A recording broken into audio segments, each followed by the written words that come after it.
Break के बाद आपका एक बार फिर से स्वागत है। आप देख रहे हैं बिंदास बोलो, और बिंदास में हम आपके सामने मुद्दा लेकर आए कि 2050 में जब भारत में मुस्लिमों की आबादी दुनिया में सबसे ज़्यादा हो जाएगी, तब जो डेमोग्राफिक चेंज आएगा उसको आप किस नज़र से देखते हैं। कॉलर अपनी बात को कॉल करके कह रहे, और सोशल मीडिया पर भी इसको लेकर बड़ी चर्चा शुरू हो गई है। कई कॉलर हमारे साथ जुड़े हैं, उनके पास चलते, उसके बाद हम बुखारी साहब के पास जाएंगे। जय हिंद। बोलिए। आज जिस रिपोर्ट के ऊपर आज बहस हो रही है वो रिपोर्ट मेरे ख्याल से सही है।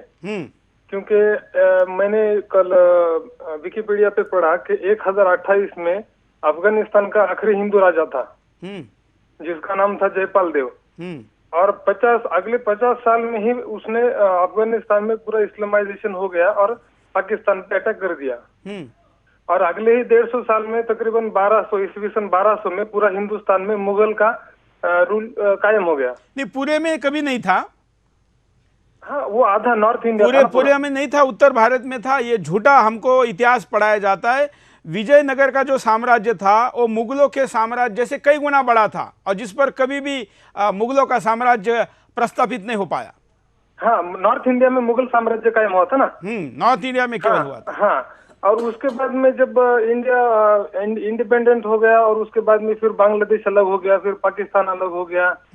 अभी यहाँ पे वो आसाम है, पश्चिम बंगाल है, फिर केरला है, ये बढ़ते ही जा रहा है। तो इसके ऊपर गवर्नमेंट ऑफ इंडिया ने सोचना चाहिए, क्योंकि अगर ये आबादी ऐसी बढ़ती रही तो इंडिया ये नाम भी नहीं रहेगा भविष्य में। तो इसके लिए कुछ तो भी करना चाहिए, और मोदी जी को ये सोचना चाहिए अगर हिंदू ही नहीं रहेगा तो उनकी पार्टी भी नहीं रहेगी। नहीं, राजनीति एक छोटा विषय है, राजनीति बड़ा विषय नहीं, बड़ा विषय राष्ट्र है, और वो राष्ट्र का डेमोग्राफिक चेंज के बाद क्या होगा ये मुद्दा है। और सांस्कृतिक रक्षा करना किसी भी स्थिति में, विपरीत स्थिति में भी, इवन संयुक्त राष्ट्र संघ का भी रिपोर्ट ये कहता है कि सांस्कृतिक पहचान बनाए रखने का अधिकार हर एक कम्युनिटी को है। ऐसे सारे विषयों पर कई और भी चीजें सामने आ रही, लेकिन जरा कारण हम देख लेते हैं। इतिहास पर नजर डालें तो सदियों से मुसलमानों ने अपने कौम के विस्तार के लिए बड़ी मात्रा में हिंदुओं को भी मुसलमान बनाया, जिसके कारण तेजी से भारत में मुसलमानों की जनसंख्या बढ़ी। मुस्लिम पर्सनल लॉ में जनसंख्या नियंत्रण का कोई कानून न होने के कारण दिनों दिन मुस्लिम जनसंख्या का अनुपात बढ़ रहा है। मुसलमानों में अपने कौम के विस्तार की भावना और आने वाले समय में पूरे विश्व में सबसे बड़ी जनशक्ति के रूप में खुद को स्थापित करने की भावना होना, जिस कारण मुसलमानों की जनसंख्या बढ़ती जा रही है। भारत में जनसंख्या वृद्धि के रोक के लिए सख्त कानून न होना, जैसा चीन जैसे देशों में देखने को मिलता है। कॉलर के पास चलते हैं। जय हिंद। बोलिए। हेलो, चौहान साहब नमस्कार। हाँ, जय हिंद सर। बोलिए। हाँ, मैं ये कहना चाह रहा था, किसी धर्म विशेष के ऊपर टिप्पणी करने से अच्छा है कि हमें ऐसा देश हित में ऐसा फैसला लेना चाहिए जो सभी को अच्छा लगे। ठीक है ना। हमें हिंदुओं के जनसंख्या बढ़ाने के बजाय मुसलमानों के जनसंख्या को कम करने के लिए सोचना चाहिए, क्योंकि हमारे जो हिंदू जनरेशन है वो प्रैक्टिकल हो चुकी है, वो इस चीज को नहीं समझती है। ठीक है। और ना ही हमारे को अपने धर्मों के बारे में प्रॉपर पता है।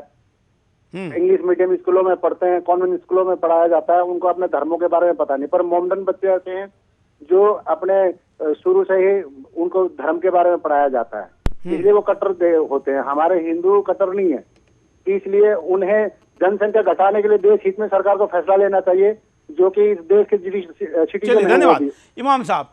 जनसंख्या ये बड़ा चर्चा का विषय रहा है, लोगों की चिंता का भी विषय रहा है। और जैसे इन्होंने कहा, चाइना में अगर मुसलमान वहां के नियमानुसार बच्चे पैदा कर सकते तो भारत में क्यों नहीं कर सकते? बुखारी जी। असल में देखिए, जो तरीक़े आजकल रिवाज जिनका है कि उनके उन दरियों से जनसंख्या रोकी जाए, उसकी तो इस्लाम इजाज़त नहीं देता है।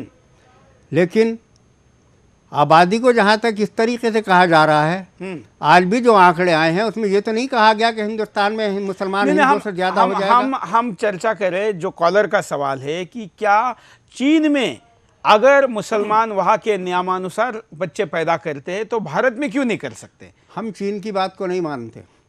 हमारा मजहब इस्लाम है। हाँ, तो वहाँ के जो मुसलमान हैं, मजहब हमें नहीं तो चीन में रहने वाले मुसलमानों को आप मुसलमान नहीं कहेंगे? चीन में मुसलमान हैं। हाँ, जी। तो वहाँ के नियमानुसार कम अगर बच्चे वहाँ पैदा की करते हैं। हुकूमत उन पे सख्ती कर रही है तो उनकी मजबूरी है, हाँ पकड़ के जबरदस्ती उनको अगर जो है बच्चे पैदा करने के लायक नहीं छोड़ा जाता है हाँ तो वो अलग बात है। हाँ। नहीं तो ये आपके अनुसार भारत में क्यों नहीं हो सकता?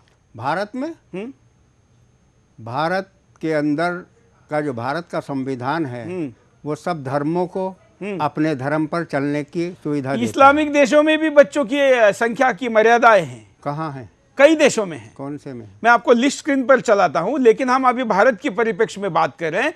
तो क्या भारत में संविधान ही तो आपका कहना है ना केवल, तो कल संविधान बदल जाएगा, तब जब बदल जाएगा तो बदलने पर तो आपको कोई आपत्ति नहीं है? बदलने के बाद जो होगा उसमें क्या कानून बनता है, हाँ। उस पर आपत्ति या बिल्कुल। होगी या नहीं होगी।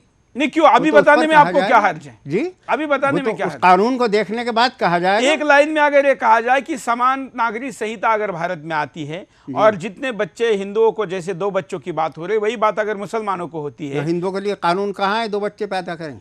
अगर 2 बच्चों की बात सबके लिए समान देखिए, होती ये है, सामाजिक नारा है, ये मैं सरकारी या कहता हूं कानूनी सबके नारा लिए नहीं होती है। है, सबके लिए होती है, तो उसमें आपको कोई आपत्ति है? आपत्ति करेंगे उस पर। क्यों करेंगे? इसलिए कि ये हम कुदरती की दी हुई नेमत को ठुकराना नहीं चाहते। मतलब चीन में आपका सुन नहीं सकते, वहां पर आप कुछ कर नहीं सकते, इसलिए वहां पर आप मान जाएंगे। नहीं, आपत्ति और तो भारत नहीं में आपके दम से और आपके जरा नाटक करने से, या यूं कहे ड्रामा करने से, या यूं कहे बवाल करने की धमकी देने से यहाँ की सरकार झुक जाती है, तो यहाँ पर नहीं मानेंगे। का क्या मतलब है? कानून की बात कानून के जरिए तो आप तो धमकाने की बात बोल रहे हैं, धमकाने की क्यों होती है? तो क्या होगा? भाई, हुकूमत के सामने ये सवाल रखा जाएगा कि कानून जो बन रहा है उस कानून में सबकी सुविधाएं होनी चाहिए। जबरदस्ती, ना तो जबरदस्ती पैदावार बढ़ाने की बात की जाए, ना जबरदस्ती पैदावार रोकने की बात की जाए। जब मैं जबरदस्ती बढ़ाने के तो पक्ष में हुई नहीं, बल्कि जबरदस्ती जो बढ़ा रहे हैं उनको हटाने की कह रहा हूं। मुस्लिम बहनें जब मुझे मिलती है, मैं भारत के मीडिया का एकमात्र ऐसा व्यक्ति हूं जिसको मुस्लिम बहनें सबसे ज्यादा मिलती होगी, हर जहां कहीं जाता है। मेरे फेसबुक पर भी अगर सबसे ज्यादा कोई होगा महिलाओं के, इसमें तो मुस्लिम बहनें होगी। वो सबका ये कहना है कि हमारे ऊपर ये थोपा जाता है। क्या? बच्चे पैदा करने वाला विषय कोई नहीं कहती। अगर मैं आपके सामने लाऊं तो देखिए, कोई अगर ये मैं इसी स्टूडियो में आपके सामने ऐसे बहनों को लाऊं तो वो बहनें वो हैं जिन्होंने इस्लाम की तालीम हासिल नहीं की, एडवांस बनती हैं जो, समझे साहब, उनके बारे में आप कह रहे होंगे। तो एडवांस बनना आपको मंजूर नहीं है? वो एडवांस ऐसी नहीं है। देखिए, नारी का सबसे बड़ा सम्मान क्या है, पहले इस पे आइए। नारी की असमत सबसे बड़ा सम्मान है। अगर उसकी असमत की हिफाजत कोई शख्स नहीं कर सकता तो नारी का सम्मान नहीं करता। तो इसमें असमत कहाँ लूटी जा रही है? असमत आज नारी आज महफूज क्यों नहीं है? नहीं, बच्चे पैदा करने और असमत लूटने का क्या संबंध? ये जनसंख्या का विषय केवल भारत में नहीं उठ रहा है सुरेश जी। सही है। ये जनसंख्या का विषय पिछले ब्रिटेन के संसद में उठा, और संसद में उठा तो वहां के विपक्ष के नेता ने कहा कि ब्रिटेन के वासियों को 4-4 बच्चे पैदा करने चाहिए, और यहां तक कि वहां के प्रधानमंत्री ने, सिंगापुर में नहीं पैदा होने देते, सख्ती करते हैं, तो प्रधानमंत्री देश के बाहर भेज देते, सीमा के बाहर। प्रधानमंत्री, वहां के प्रधानमंत्री ने कहा कि कम से कम 3 बच्चे ब्रिटेन के लोगों को पैदा करने चाहिए, क्योंकि वहां एक परिवार के लिए, देश के लिए, समाज के लिए ऐसे 3, ये ब्रिटेन में बात हो रही है, जो विकसित देश है वहां की बात कर रहा हूं मैं। भारत में जब हम बात करते हैं तो देश में एक सेकुलर लोगों का एक झुंड है जो गिरोह बनकर रहता है, और जब भी कभी हिंदू हित की बात होती है तो वहां पर वो इकट्ठा हो जाते हैं। जहां भी हिंदू हित की बात होती है, अभी एक पिक्चर आई थी पीके, आप लोगों ने देखा होगा, और उसमें हिंदू धर्म के हर क्षेत्र पर, वो मंदिर को लेकर के, पुजारी को लेकर के, गाय को लेकर के चलाई थी, लंबी सीरीज चलाई, गाय को लेकर के हर पॉइंट और फिर उसके बाद पद्म पुरस्कार नहीं मिल पाया, और हर क्षेत्र पर उस पर डंक मारने की कोशिश की गई थी। और जब मैं एक बार 2 डिबेट में गया तो वहां के व्यक्ति ने कहा कि आपको नहीं देखना तो मत देखिए, इसका विरोध क्यों करते हैं आप? तो ऐसे गिरोह के लोग भी ऐसे विषय पर हिंदू धर्म के सेकुलरिज्म का बुर्खा पहन के इनको संरक्षण दिया जाता है। लेकिन देखिए, हमारे कार्यक्रम का परिणाम रहा कि 300 करोड़, भारत के इतिहास में सबसे ज्यादा पैसा कमाने वाली फिल्म को एक भी राष्ट्रीय पुरस्कार नहीं मिल पाया, और उस फिल्म के किसी भी कलाकार को कोई भी पद्म पुरस्कार नहीं मिल पाया। पैसे तो वेश्या भी कमाती है ना, लेकिन उसको सर्टिफिकेशन कहाँ है? भारत माता का तिलक लगाने वाला टिक्की और बिंदी लगाने वाली कलाकार के तौर पर एक को भी वहां पर पुरस्कृत नहीं किया गया। ये हमारे कार्यक्रम का यश है पीके के खिलाफ। इस्लामी कानून के बारे में मैं अगर आपको मैं ये बताना की कोशिश करूं कि इस्लामी कानून फिल्मों के बारे में ही सही राय नहीं रखता, क्योंकि कोई फिल्म हकीकत से ताल्लुक नहीं रखती। ये नकल करने वाले लोगों का एक गिरोह है जिसको इस्लाम कतई मना करता है। इस्लाम हकीकत की तरफ ले जाना चाहता है कि हमारे मान्यवर क्या कहते हैं, इनका क्या उसूल है, क्या सिद्धांत है। फिल्मों के अंदर सारी नकली चीज़ें दिखाई जाती हैं अपनी फिल्म को इसलिए बनाने के लिए। इस्लाम फिल्म बनाना, फिल्म देखना, फिल्म के ऊपर काम करना, इन सब को मना करता है, क्योंकि इनका हकीकत से कोई ताल्लुक नहीं। ये समाज को बिगाड़ने वाला एक तरीका है, ये गैर इस्लामी पाबंदी लगनी चाहिए। इस्लाम के मानने वालों ने कहीं फिल्म बनाने वालों को, फिल्म के काम करने वालों को अपने यहाँ कोई जगह नहीं दी है। और आप शाहरुख खान और सलमान खान इनको क्या कहेंगे? हम उनको ये कहते हैं कि वो इस्लाम का काम नहीं कर रहे हैं, इस्लाम के खिलाफ काम कर रहे हैं सारा। चलिए बुखारी साहब, आपकी ये बात को तारीफ करनी पड़ेगी। आप इमाम बुखारी जैसे तो नहीं हैं, अलग बुखारी जी है। आपकी कुछ कुछ बातों से कुछ खिलाफ काम कर रहे हैं, कुछ बातों की समर्थन होना चाहिए। वो सब इस्लाम के खिलाफ काम कर रहे हैं, तो इनके खिलाफ कोई फतवा क्यों नहीं निकाला? फतवे बिल्कुल हैं। इनकी कमाई हराम है, इनका रोजगार हराम है, इनका काम हराम है, सब बता दिया गया है, सब चीजें। लेकिन बुखारी साहब, ऐसे लोगों के खिलाफ ऐसे फतवे क्यों जारी नहीं होते हैं? जैसे भी कलकत्ता में एक मदरसे के हेडमास्टर ने एक बात कही कि भाई अगर कोई मदरसा गैर कानूनी ढंग संबंधों में लिप्त पाया जाता है तो उसके खिलाफ कानूनी कार्रवाई करनी चाहिए। ऐसा उस हेडमास्टर का कहना था। तो एक पूरी जमात मुस्लिमों की उनको जाकर पीटते हैं, और जब वो लिखाने जाता है, अपना थाने में दर्ज कराने जाता है अपना विरोध, तो वहाँ पर भी थानेदार के सामने वहाँ मुस्लिम लोगों ने कहा कि तुम विद्यालय पहुँच कर दिखाओ। यानी इतनी हद। और उसके वहाँ फतवा जारी क्यों नहीं होता कि भाई नहीं, ये गलत किया इन्होंने ये बिल्कुल ठीक बात कह रहा है। ऐसे लोगों के खिलाफ फतवा जारी करना चाहिए था। क्या बात कही थी उन्होंने? किसने? उन्होंने कहा था, एक विषय आया कि मदरसों में आतंकवादी भी हो सकते हैं, ऐसे यानी गलत काम करने वाले लोगों का पनाहगाह भी हो सकता है। तो उसने कहा था कि अगर ऐसा होता है तो, उसने फर्म नहीं कहा, ऐसा होता है तो वहां भी कानूनी कार्रवाई होनी चाहिए। तो वहां के लोगों ने उसको मारा था। ये हमारे यहाँ तो करते रहते हैं, बात करते रहते हैं। पहली बात तो यह है कि किसी आतंकवादी के चेहरे पर नहीं लिख रहा है। अगर कहीं कोई आ जाता है और पता लग जाए कि ये आतंकवादी है तो हमें उसके कानून के हवाले करना चाहिए। बिल्कुल, हमारी जिम्मेदारी है। उसको आश्रय नहीं देना चाहिए। देश के लिए वफादारी है और होनी चाहिए। ये देश हमारा है, ये हमारा आपका सबका मिलकर के देश है। इस देश की भलाई के लिए हमें वो काम करना चाहिए जो देश को नुकसान पहुंचाने वाला है, उसके खिलाफ सबको उठना चाहिए। बिल्कुल। और जो साइलेंट सेल के तौर पर काम करते हैं आतंकवादियों के लिए, वो भी इस्लाम विरोधी है। वो कोई भी करता हो, कोई भी करता है। चलिए परिणाम को हम देखते हैं कि ऐसा ही होता रहा तो क्या परिणाम होगा। आने वाले भविष्य में हिंदुस्तान के नाम का अस्तित्व ही समाप्त हो जाएगा, जो देश के लिए सही नहीं है। भारत भविष्य में सबसे ज्यादा मुस्लिम आबादी वाला देश बन जाएगा। भारत में आज के अल्पसंख्यकों की आबादी भविष्य में बढ़ जाएगी और अल्पसंख्यक का आंकड़ा बढ़ जाएगा, जिससे भारत की आबादी में भी इजाफा होगा। देश की आबादी बढ़ने से सरकार देश के सभी नागरिकों की मूलभूत आवश्यकताओं को पूरा करने में असमर्थ हो जाएगी, जिससे देश का विकास नहीं हो पाएगा। देश में आज जो हालात है, भविष्य में उससे कहीं ज्यादा खराब हालात देश की हो जाएगी, क्योंकि आज ही देश में संसाधनों की कमी और आबादी बढ़ने से देश विकास के पथ पर अग्रसर नहीं हो पाएगा। सेकुलरिज्म पर कुछ बुखारी जी बात कर रहे थे। देखिए, ये सेकुलरिज्म ने जो हिंदू और मुसलमानों के बीच में दूरियां पैदा की हैं, इन चीज़ों से ये फर्जी बातें हैं। सही माना में हिंदू और मुसलमान क्या आज़ादी से पहले यहाँ नहीं रहते थे? ये देश आज़ाद होने के बाद ये इस तरीक़े के लोग इस हिंदुस्तान के अंदर सियासत ने पैदा किए कि जिन्होंने अजीब किस्म के नारे हिंदुओं की तरफ से और मुसलमानों की तरफ से लगाए, और उन नारों का मकसद क्या निकला कि हिंदू और मुसलमानों के बीच में दूरियां पैदा हुई। उन दूरियों ने एक तो फ़ायदा किया कि एक ख़ानदान ने 60 साल तक इस मुल्क के ऊपर जो हुकूमत की है, लेकिन ना हिंदू चैन से रहा ना मुसलमान चैन से रहा इस मुल्क के अंदर आज़ादी के बाद। हमें और आपकी जिम्मेदारी बनती है कि हम मिल कर के ऐसा समाज बनाने का काम करें जो हमारा मुल्क एक मजबूत मुल्क बन करके उभरे और सब लोग इसकी ताकत के लिए, इसकी एकता के लिए, इसकी अखंडता के लिए, इसकी मजबूती के लिए, इसकी तरक्की के लिए मिल करके काम करें। अपना अपना धर्म अपने लिए है। लेकिन एक तरफा होता है ज़्यादातर जगह पर। हम आपको बांग्लादेश पाकिस्तान की आज़ादी जब हुई थी, भारत से जब अलग हो गए थे, तब क्या मुसलमानों की, वहाँ पर हिंदुओं की संख्या क्या थी और आज क्या है, दिखाते हैं। देखिए, में हिंदुओं की आबादी 8.4% और पाकिस्तान में हिंदुओं की आबादी 1.85% है। साल 2014 में बांग्लादेश में हिंदुओं की आबादी 8.4% और पाकिस्तान में हिंदुओं की आबादी 1.85% है।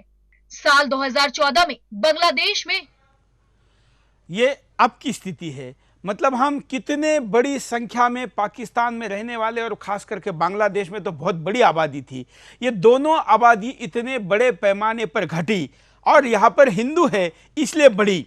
अगर कोई ऐसा कहता है बुखारी साहब कि यहाँ पर हिंदू ज़्यादा है और वो सहिष्णु है इसलिए यहाँ के मुसलमानों की आबादी को बढ़ने दिया, और मुसलमानों ने पाकिस्तान में सहिष्णु हिंदू की आबादी को बढ़ने नहीं दिया, तो आप क्या कहेंगे? देखिए, मुझे इस बारे में मालूमात ये नहीं है कि पाकिस्तान का कानून क्या उनको रोक रहा है या मतलब? बांग्लादेश का। नहीं, कानून नहीं, वहाँ तो धर्म के नाम पर सीधे कत्लेआम हो रहा है।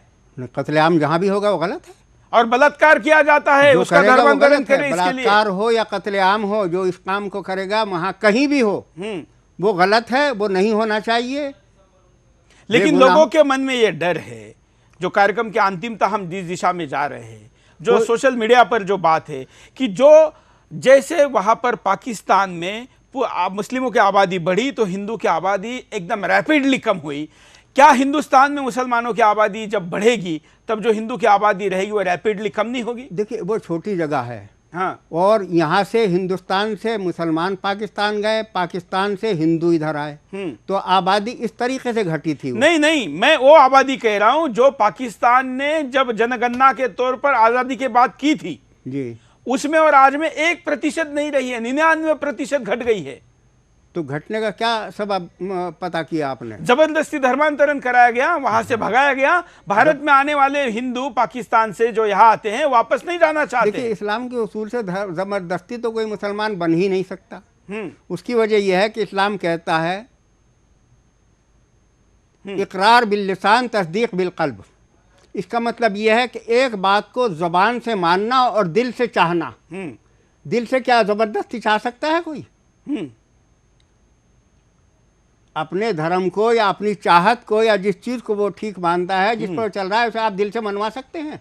दिल से मनवाने की बात हुई कहाँ? यहाँ तो तलवार के दम पर धर्मांतरण हुए। तलवार के धर्म पर धर्मांतर कभी नहीं हो सकता। औरंगजेब ने किए, ना, भारत का इतिहास बताता है। किस्म की हम तारीख के साथ आपको बताते हैं ना, बिल्कुल नहीं है। आपको प्रूफ के साथ बताते हैं। इतिहास की सच्चाई नाम का कार्यक्रम हमारा आ रहा है। किसी को जबरदस्ती मुसलमान नहीं बनाया आज तक। आपका कहना है कि भारत में जितने मुसलमान हैं वो सारे सहमति से, खुशी खुशी से बने हैं? बिल्कुल। हम आपको हिंदुस्तान की जो इतिहास का कार्यक्रम हम ला रहे हैं सुदर्शन न्यूज पर, एक हफ्ते के अंदर एक कार्यक्रम आने वाला है, इतिहास की सच्चाई। इसमें हम आपको ये सत्य दिखाएंगे और उस एपिसोड में राइटर भी बताइए ना। हाँ, आपको संदर्भों के साथ, आंकड़े और संख्या के साथ देंगे, केस स्टडी के साथ देंगे। ऐसे कच्चा काम तो हम कभी नहीं करते हैं। सुरेश जी, हाँ, एक स्काइप कॉलर को ले लेते हैं। जय हिंद, बोलिए सर। आपका पॉपुलेशन कंट्रोल का जो अभी जो चल रहा है आपका प्रोग्राम, पॉपुलेशन कंट्रोल पे इंडिया में 2 बच्चों से ऊपर अगर जिसके ज्यादा बच्चे हैं उस पे बैन लगना चाहिए। हाँ, उस पे उसकी नागरिकता खत्म कर देनी चाहिए। आज देश की जरूरत है पॉपुलेशन को कंट्रोल करना। कहाँ से बोल रहे हैं आप? मैं इंडोनेशिया। इंडोनेशिया में मुसलमानों की संख्या आज सबसे ज्यादा है और अब वो उस देश का वर्किंग कल्चर, इंडिया के मुस्लिम और यहाँ के मुस्लिम में जमीन आसमान का अंतर है। They are well shower. Bukhari ji, वहाँ के एयरलाइंस का नाम गरुड़ा है, वहाँ की नोट पर लक्ष्मी का चित्र छापा हुआ है। भारत में अगर लक्ष्मी छापेंगे तो सारे विरोध करना शुरू हो जाएंगे कि ये तो हमारे हाथ में भारत की नोट, हम नहीं ले सकते। ये तो देखिए, क्योंकि भारत का संविधान जो है वो धर्मनिरपेक्ष है, तो संविधान की देन है ये। इसमें कहीं मुसलमानों का थैंक यू, मेरे को इतना ही बोलना है। देखिए, हम धन्यवाद की बात कर रहे हैं और सम्राट अशोक की लाट भी तो बनी हुई है। हमारे यहाँ लक्ष्मी जी को हम नहीं कह रहे हैं, हमारे यहाँ तस्वीर का अलहदा हुक्म है, वो गांधी जी की तस्वीर हो या मेरी हो, तो आपका एक ही हुक्म मतलब आपका ये कहना है कि नोट पर गांधी की तस्वीर का आप विरोध करते हैं? तस्वीर किसी की भी हो, कहीं भी हो, चाहे तो वो अरब देश लगाते फिर हो, भी आप नोट यूज करते हैं?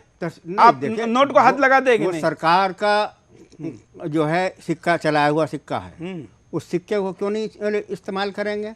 लेकिन तस्वीर का लगाना, चाहे वो मुस्लिम हुकूमतों में हो, चाहे वो और किसी हुकूमत में हो, हमारे यहाँ इस्लाम में इस पर तस्वीर को लगाने को मना किया गया है। आप कुछ कह रहे थे, कार्यक्रम के अंतिम छोर पर जा रहे थे। कह रहा था कि इतना ही केवल नहीं है धर्मांतरण के लिए कि तलवार के बल पर है, उसके अतिरिक्त भी बड़े षड्यंत्र सुरेश जी यहाँ चल रहे हैं। एक षड्यंत्र तो चल रहा है भारत में शिक्षा क्रम में, पाठ्य पुस्तकों में अकबर महान की बात तो की गई है, लेकिन शिवाजी के 2 लाइन में खत्म कर दिया गया है।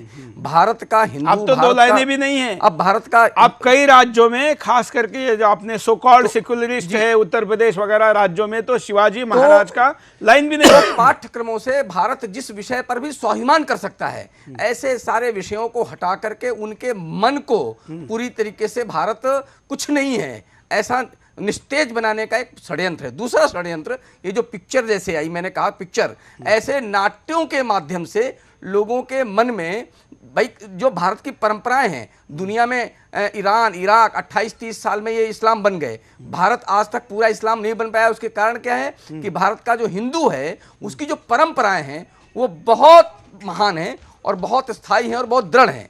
उसके कारण हिंदू हिंदू बना रहा। अब उन पर कुठाराघात हो रहा है, उन हिंदुओं की परंपराओं पर कुठाराघात हो रहा है, और परंपराओं पर कुठाराघात का एक परिणाम पीके पिक्चर जैसी पिक्चर है जो हर क्षेत्र पर एक उपहास उड़ाती हैं और हिंदुओं को उससे दूर करने का एक कारण बनती हैं।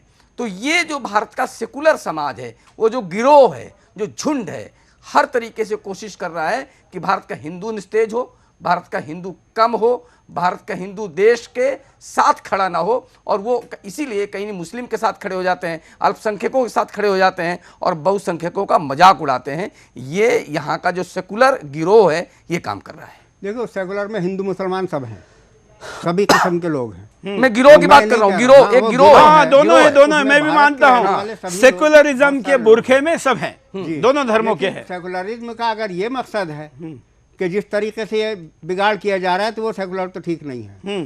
लेकिन इस्लाम कहीं भी किसी धर्म को बुरा कहने की बात नहीं करता है। इस्लाम किसी धर्म के धर्म गुरुओं को, धर्म के धर्म स्थानों के बारे में सख्ती से कहता है कि किसी के बारे में जो है कोई ऐसा काम मत करो जो उनको बुरा लगे या दिल को तकलीफ पहुंचे किसी के। तो ये इस्लाम के उसूल अलग चीज़ हैं। फिल्मी दुनिया को तो छूट जो है हुकूमत ने दे रखी है भाई, वहाँ उन पे ऊपर कानून क्यों नहीं लागू किया जाता? पाकिस्तान में तो सीरियल बनती है, वहाँ पर भी सीरियलें बनती हैं, वहाँ भी वो बनती हैं, लेकिन ये तो भारत के अंदर फिल्म बनी है, मैंने देखी तो नहीं है, सुना है। उसने सभी धर्मों का मजाक उड़ाया है। सभी ने इस्लाम छोड़ के बना हुआ है, क्रिश्चियनों का और हिंदू का बना है। कुछ इस्लाम का भी, कुछ मज़ारों के। उतनी हिम्मत तो नहीं आमिर खान की। इमाम साहब उसमें है जो डर गया वो मंदिर गया, तो जो डर गए थे वो डरे हुए जो प्रोड्यूसर, चलिए हम उसमें नहीं जाते, मंदिर की तरफ हम उसको काफी बजा चुके हैं। अब हम कार्यक्रम के आखिर में एक दर्शक का कॉल लेते हैं और उसके बाद जय हिंद। बोलिए, क्या कहना है आपको? हेलो, हाँ बोलिए। जी सर। हाँ, क्या कहना है? चाइना में 20-25 साल पहले एक बच्चे से ऊपर आदमी जिनका बच्चा होता था, एक से ज्यादा जिसको बच्चे होते थे, तो उनकी नागरिकता बंद कर देते थे, कैंसिल कर देते थे। तो वैसा ही इंडिया में करना चाहिए। चलिए, धन्यवाद।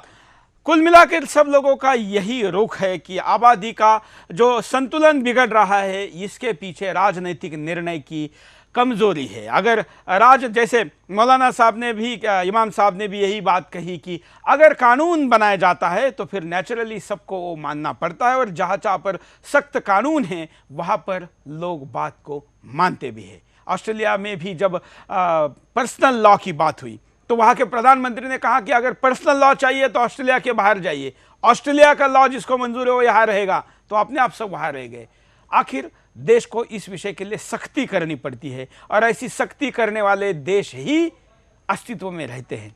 अन्यथा कितने कल्चर इस दुनिया में थे वो मिट गए, खत्म हो गए। कौन मिटेगा, कौन खत्म रहेगा, वो उसके सामर्थ्य और उसके क्षमता के ऊपर निर्भर करता है। हम देखते हैं आने वाले दिनों में क्या होता है। लेकिन आज के इस एपिसोड से कुछ मुद्दे उठे हैं और उन मुद्दों पर अलग से स्पेशल बिंदास बनता है, जिसमें कॉमन सिविल कोड एक लंबी सीरीज चलाई जा सकती है, जिसमें बच्चे पैदा करने से लेकर तमाम एक एक विषय पर हम अलग से बात करेंगे और इमाम साहब को भी बुलाएंगे और विजय शंकर जी को भी बुलाएंगे। आप दोनों का मैं आभारी हूं, आप यहाँ पर आए। उपाय देखकर कार्यक्रम को खत्म करते हैं। आज के लिए इतना ही। जय हिंद। भारत में जल्द से जल्द कॉमन सिविल कोड लागू होना चाहिए, जिससे देश के सभी लोग एक ही कानून का पालन कर सकें।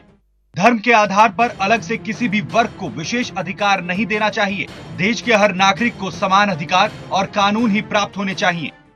देश में धर्म व्यवस्था के आधार पर किसी को भी विशेष अधिकार नहीं होना चाहिए और सभी देशवासियों को राष्ट्र हित में अपना योगदान देना चाहिए। देश में सरकार को जनसंख्या नियंत्रण जागरूक अभियान चलाना चाहिए, जिससे देश की जनसंख्या का अनुपात बना रहे और देश का विकास हो सके। भारत के सभी नागरिकों को केवल देश हित में अपना योगदान देना चाहिए, जिससे राष्ट्र विरोधी ताकतों को प्रोत्साहन न मिल सके।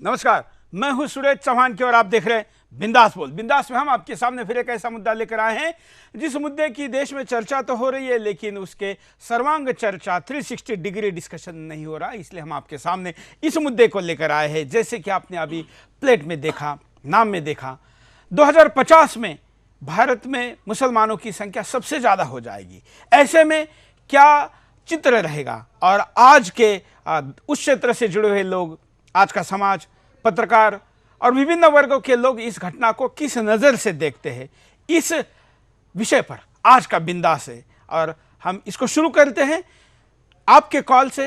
हमारे साथ दो विशेष मेहमान भी जुड़े रहेंगे जो इसके पहले भी बिंदास बोल में और सुदर्शन के विभिन्न कार्यक्रमों में आते रहे हैं। डॉक्टर KG बुखारी जी हैं, शहरी इमाम हैं गाजियाबाद के, और विजय शंकर जी हैं, प्रवक्ता है विश्व हिंदू परिषद का। आप दोनों का स्वागत है। अब दोनों की और आप सब लोगों की प्रतिक्रिया लेने के पहले जरा मुद्दा शॉर्ट में देखते हैं।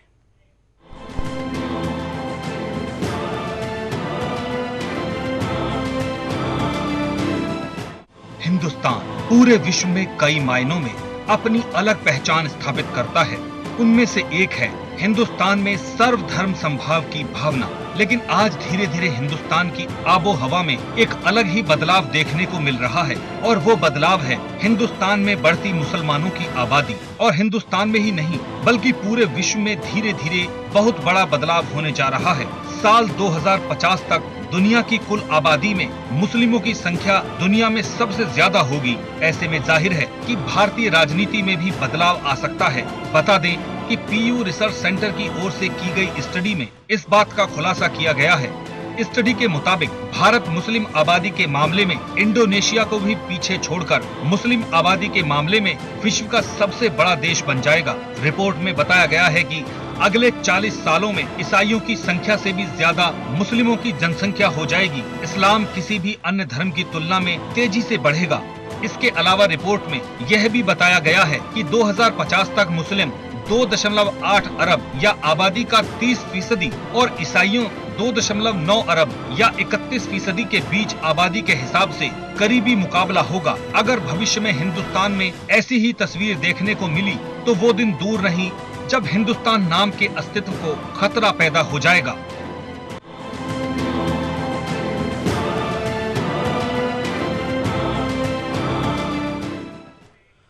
अब इसे कोई खतरे के रूप में देखता है, कोई इसको चैलेंज के रूप में देखता है, कोई इसको सामान्य घटना बता रहा है, तो कुछ लोगों के लिए ये मुद्दा है ही नहीं।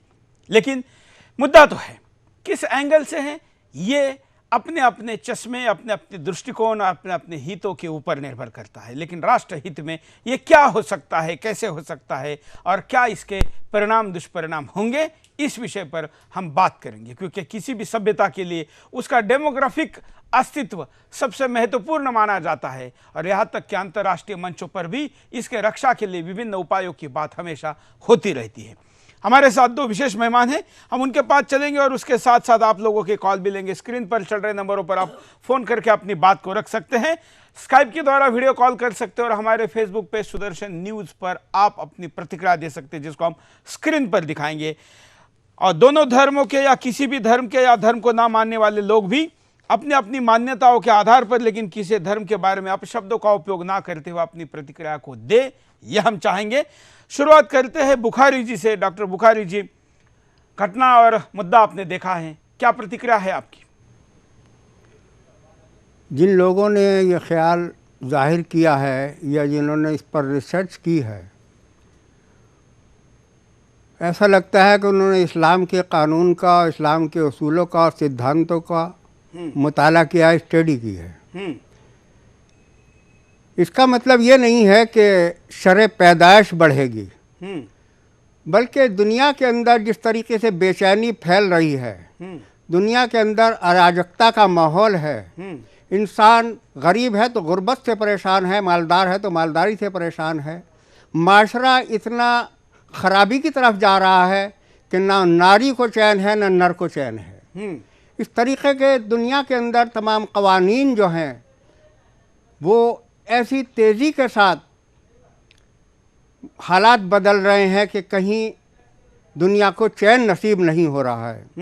स्टडी करने वाले लोग जो कवानीन की स्टडी कर रहे हैं वो देख रहे हैं कि दुनिया में कहाँ पनाह मिल सकती है। तो वो पनाहगाह ढूंढने के लिए जब जाएंगे तो उनको इस्लाम के कानून की रोशनी में पनाह मिलेगी, इसलिए लोग उसकी तरफ खुद ब खुद बढ़ने का मतलब काम आपका करेंगे। कहना है कि लोग धर्मांतरित जो होंगे वो अपनी मर्जी से होंगे, कोई वो करेगा ये नहीं। आंकड़ा वो नहीं है, ये जन्म के आधार पर है, पैदाइश के गति के आधार पर है। इसमें वो वाला आंकड़ा नहीं है जिसमें लोग धर्मांतरित होने वाली बात को कहा गया है। ये मैं आपको स्पष्ट पैदाइश कर के आधार पर तो जब से दुनिया पैदा हुई है, जब से बढ़ रही है दुनिया लगातार और बढ़ती रहेगी। चलिए हम विजय शंकर जी के पास चलते हैं। विजय शंकर जी, इनका कहना है कि लोग शांति के तलाश में इस्लाम में आएंगे। मुझे लगता है कल सुबह से जब से ये शोध आया है, ये रिसर्च आया है, तो मैंने कई लोगों से चर्चा की और कुछ लोग तो बड़े खुश थे कि देखो भारतवर्ष जो है दुनिया का तीसरा बड़ा ऐसा धर्म बन जाएगा, हिंदू धर्म, कि दुनिया में तीसरी जनसंख्या उसकी हो जाएगी। मैं इस पर जब सोच रहा था तो ध्यान में आया कि 2000 साल पहले दुनिया भर में ये जो क्राइस्ट की पूजा करने वाले लोग नहीं थे, कोई क्रिश्चियन नहीं था, और 1400 साल पहले कोई इस्लाम को मानने वाला दुनिया में नहीं था। और आज भी जो शोध हुए हैं और जो खुदाई से, जो अनुसंधान से जो चीज़ें मिली हैं, उनसे ध्यान में आता है कि चाहे वो अमेरिका हो और चाहे रशिया हो, सब जगह हिंदू धर्म के अवशेष हजारों हजार साल पहले के वहाँ मिलते हैं। और आज भी अमेरिका में एक बोलते हैं रेड इंडियंस, वो सीधे सीधे इंडियंस बोलते हैं और अपने को भारत से जोड़ करके देखते हैं। मेरा कहने का मतलब है कि दुनिया में 2000 साल पहले जब क्राइस्ट नहीं थे और 1400 साल पहले इस्लाम नहीं था, तो दुनिया में कौन था? तो स्वाभाविक रूप से जो आज अवशेष मिलते हैं उसके आधार पर यह कह सकते हैं कि सारी दुनिया में हिंदू धर्म का बोलबाला था, बड़े बड़े परिमाण पर हिंदुत्व शामिल था। एक शब्द उसमें और दिया गया है कि नॉन रिलीजियस। वो नॉन रिलीजियस आज की डेट पर तीसरे नंबर पर है। उनमें से कुछ सभ्यताएं हो सकती हैं उस समय, नॉन रिलीजियस जिसको बोलते हो, उसमें कुछ सभ्यताएं हो सकती हैं। अब चिंतन करने का विषय यह है कि जो 2000 साल पहले कुछ था ही नहीं, 1400 साल पहले कोई सभ्यता नहीं थी इस्लाम की, तो आज ये जो भी परिमाण में है, पहले नंबर पर क्रिश्चियन है और दूसरे नंबर पर इस्लाम है, चौथे नंबर पर हम हैं, तो जो हमारी सारी जमीन थी, वो जमीन कहीं ना कहीं खाई गई और आज सिकुड़ते सिकुड़ते हम चौथे नंबर पर पहुंच गए। इसलिए खुश होने की जरूरत नहीं है कि 2050 में हम तीसरे नंबर पर पहुंच जाएंगे। नहीं, मुद्दा वो है ही नहीं, आप गलत दिशा में बात कर रहे हैं। हम तो केवल आज मुस्लिम आबादी के विषय में बात कर रहे हैं। हिंदू आबादी क्या रहेगी और क्यों ऐसी हुई, इसका हम अलग एपिसोड करेंगे। जो बात इन्होंने कही है कि शांति के तलाश में लोग इस्लाम की तरफ आएंगे, इस पर आपका क्या कहना है? देखो, शांति के तलाश में ये प्रमाण बहुत सारे देखे जा सकते हैं कि ईरान और इराक 28, 30 साल की केवल अवधि में ये केवल सब धर्मांतरित हो गए हैं और तलवार की जोर पर हुए हैं। ये दुनिया जानती है, इतिहास कहता है, और बलात् धर्मांतरण किया गया है। और दूसरा जो एक सेक्ट रहा है, जो माध्यम रहा है, अधिक से अधिक जनसंख्या बढ़ा करके, आप उनके यहाँ सिस्टम में देख सकते हैं, लिखा पढ़ी करके जो हुई है वो देख सकते हैं कि अधिक जनसंख्या करके और बलात् धर्मांतरण करा करके अपनी जनसंख्या को बढ़ाया जाए, ये इनका एजेंडा रहा है और आज भी है। हमारे साथ कई कॉलर भी जुड़े हुए हैं, उनके पास भी चलते हैं। आप भी कॉल कर सकते हैं, अपनी बात को रख सकते हैं। कॉलर के पास चलते हैं। जय हिंद, बोलिए। हेलो। हाँ हाँ सर, ये कह रहा था, इमाम साहब से मैं पूछना चाहता हूँ कि ये जो कह रहे हैं कि इस्लाम, हर कोई आदमी शांतिपूर्वक इस्लाम में आना चाहता है, ठीक है, तो क्या ये बता सकते हैं कि इस्लाम का मतलब क्या होता है?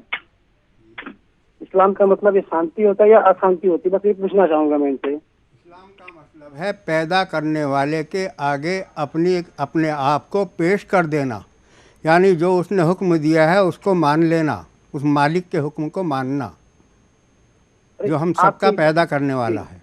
जी, आपके हिसाब से तो लोग मानते हैं, लेकिन यहाँ पे देखा जाए ग्राउंड जीरो पे अगर हम लोग देखें तो कोई ऐसा शख्स नहीं मिलेगा जो शांतिपूर्वक कोई रहे। हर कोई चाहता है शांतिपूर्वक रहना यहाँ पे, लेकिन अगर आप किसी के पास जाएंगे तो शांतिपूर्वक रहना नहीं चाहता वो, मतलब एक दूसरे को, मतलब सामने वाले को गलत नजरिए से देखता है वो। तो इसका मतलब आप क्या बता सकते हैं?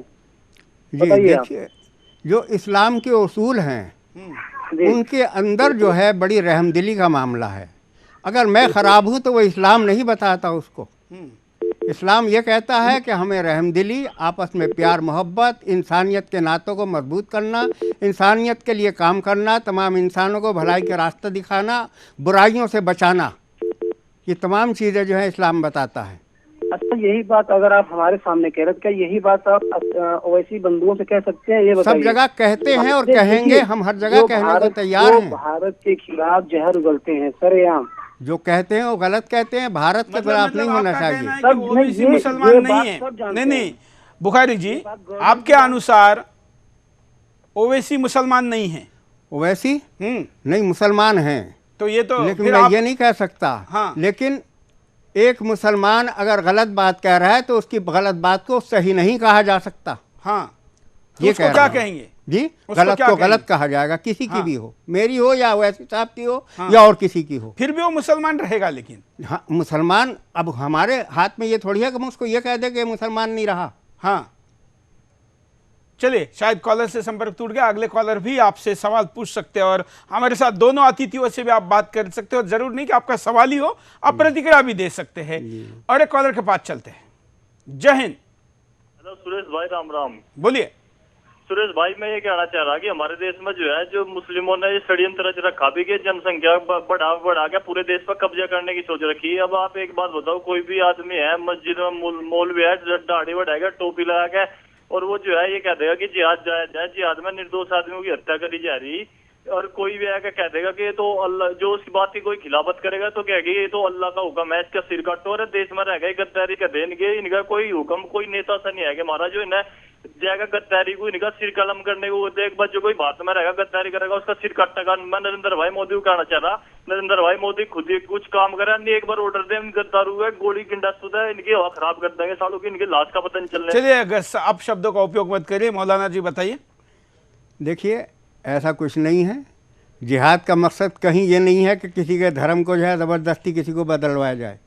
जिहाद का मकसद, जहाँ भी जिहाद हुआ है, उस जिहाद का मकसद दुनिया के अंदर, उस क्षेत्र के अंदर, उस मुल्क के अंदर अमन और शांति, वहाँ की हुकूमत, अगर वहाँ के रहने वालों को, चाहे वो किसी मजहब के हों, किसी धर्म के हों, किसी समाज के हों, उनको शांति, उनको चैन नहीं दे रही है। मतलब पाकिस्तान जो भारत में कर रहा है उसको आप जिहाद नहीं कहेंगे ना? और भारत के भी आतंकवादी जो भारत के खिलाफ करे उसको भी आप नहीं कहेंगे? देखिए, जिहाद की शर्तें जो हैं जब लागू होती हैं, वो शर्तों के अंदर जो है कहीं स्वार्थ और कहीं इंसानियत का इस तरीके से खून नहीं किया जाता जैसे किया जा रहा है। तो फिर जो आईएस कह रहा है वो भी जिहाद नहीं है? देखिए, आईएस क्या कह रहा है, आईएस क्यों कह रहा है? अगर वो इस्लाम के दायरे में कहता तो सब लोग उसकी तायीद करते। दुनिया के अंदर कौन उनकी तायीद कर रहा है बताइए? लोग तो लाखों की संख्या में, करोड़ों की संख्या में जुड़ रहे हैं उनके ट्विटर में। हर जगह आदमी चले जाते हैं। हाँ, ये दुनिया इतनी बड़ी हो गई है और इतनी छोटी हो गई है कि जरा देर में एक खबर पूरी दुनिया में पहुंच जाती है। तो सरफिरे हर धर्म के अंदर हैं, हर मजहब के अंदर हैं, हर समाज के अंदर हैं। चलिए, मैं आपका अभिनंदन करता हूं बुखारी जी, बुखारी जी आपका मैं अभिनंदन करता हूं कि आईएस के साथ और आतंकवादियों के साथ जाने वाले को आप सरफिरा करें, लेकिन मैं आपको एक आह्वान करता हूं कि सरफिरा के आगे का शब्द निकालिए, क्योंकि सरफिरा बड़ा छोटा शब्द है। देश के खिलाफ, तिरंगे के खिलाफ और भारत माता के खिलाफ युद्ध लड़ने की बात करने वाले को सरफिरा नहीं कहना चाहिए, बल्कि आतंकवादी और देशद्रोही कहना चाहिए। वो देश के खिलाफ जो भी काम करेगा, देश के लिए हम सबको एक होकर के उसका मुकाबला करना चाहिए। बिल्कुल। हम जरा ग्राफिक्स में आपको 2014 में मुस्लिम आबादी के विषय में कुछ आंकड़े दिखाते हैं। ताजा आंकड़ों के अनुसार 2014 में भारत में मुसलमानों की आबादी 25% हो गई है। हम आपको पूरे विश्व में मुस्लिमों की आबादी के विषय में भी आंकड़े दिखाते हैं। वर्ष 1951 कुल जनसंख्या 36 करोड़ 10 लाख 88,090, 3 करोड़ 58 लाख 56,047, प्रतिशत 9.93। वर्ष 1961 कुल जनसंख्या 43 करोड़ 92 लाख 34,771, मुस्लिम आबादी 4 करोड़ 69 लाख 98,120, प्रतिशत 10.70। वर्ष 1971 कुल जनसंख्या 54 करोड़ 81 लाख 59,652, मुस्लिम जनसंख्या 6 करोड़ 14 लाख 48,696, प्रतिशत 11.21। वर्ष 1981 कुल जनसंख्या 68 करोड़ 33 लाख 29,097, मुस्लिम जनसंख्या 7 करोड़ 75 लाख 57,852, प्रतिशत 11.35। वर्ष 1991 कुल जनसंख्या 84 करोड़ 64 लाख 27,039, मुस्लिम जनसंख्या 10 करोड़ 25 लाख 86,957, प्रतिशत 12.12।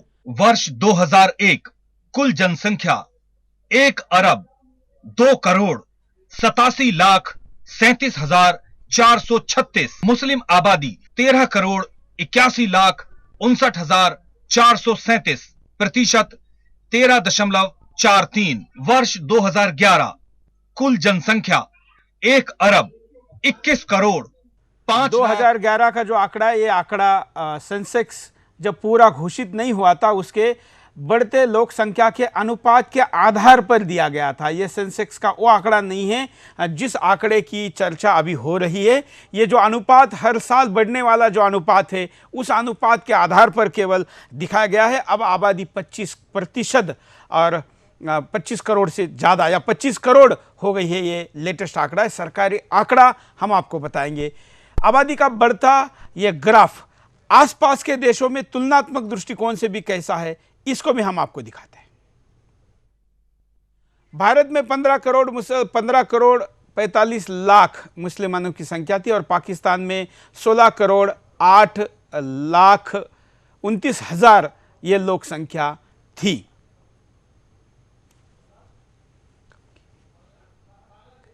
बांग्लादेश की है 12 करोड़ 96 लाख, तुर्की की है 7 करोड़ 27 लाख 50,000। ये मुस्लिम देशों की लोक संख्या पुरानी जनगणना भारत के आधार पर हम आपको बता रहे हैं। ये मिस्र हैं 6 करोड़ 15 लाख 60,000,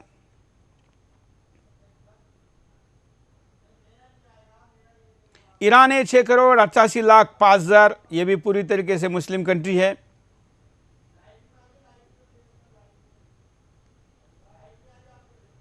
नाइजीरिया है 6,57,50,000, अफ्रीकन कंट्री है। चीन में है 3,91,11,000। भारत की तुलना में पुराने एक दशक पुराने आंकड़े हम आपको दिखा रहे हैं, हालांकि भारत के आंकड़ों में बढ़ोतरी हुई है।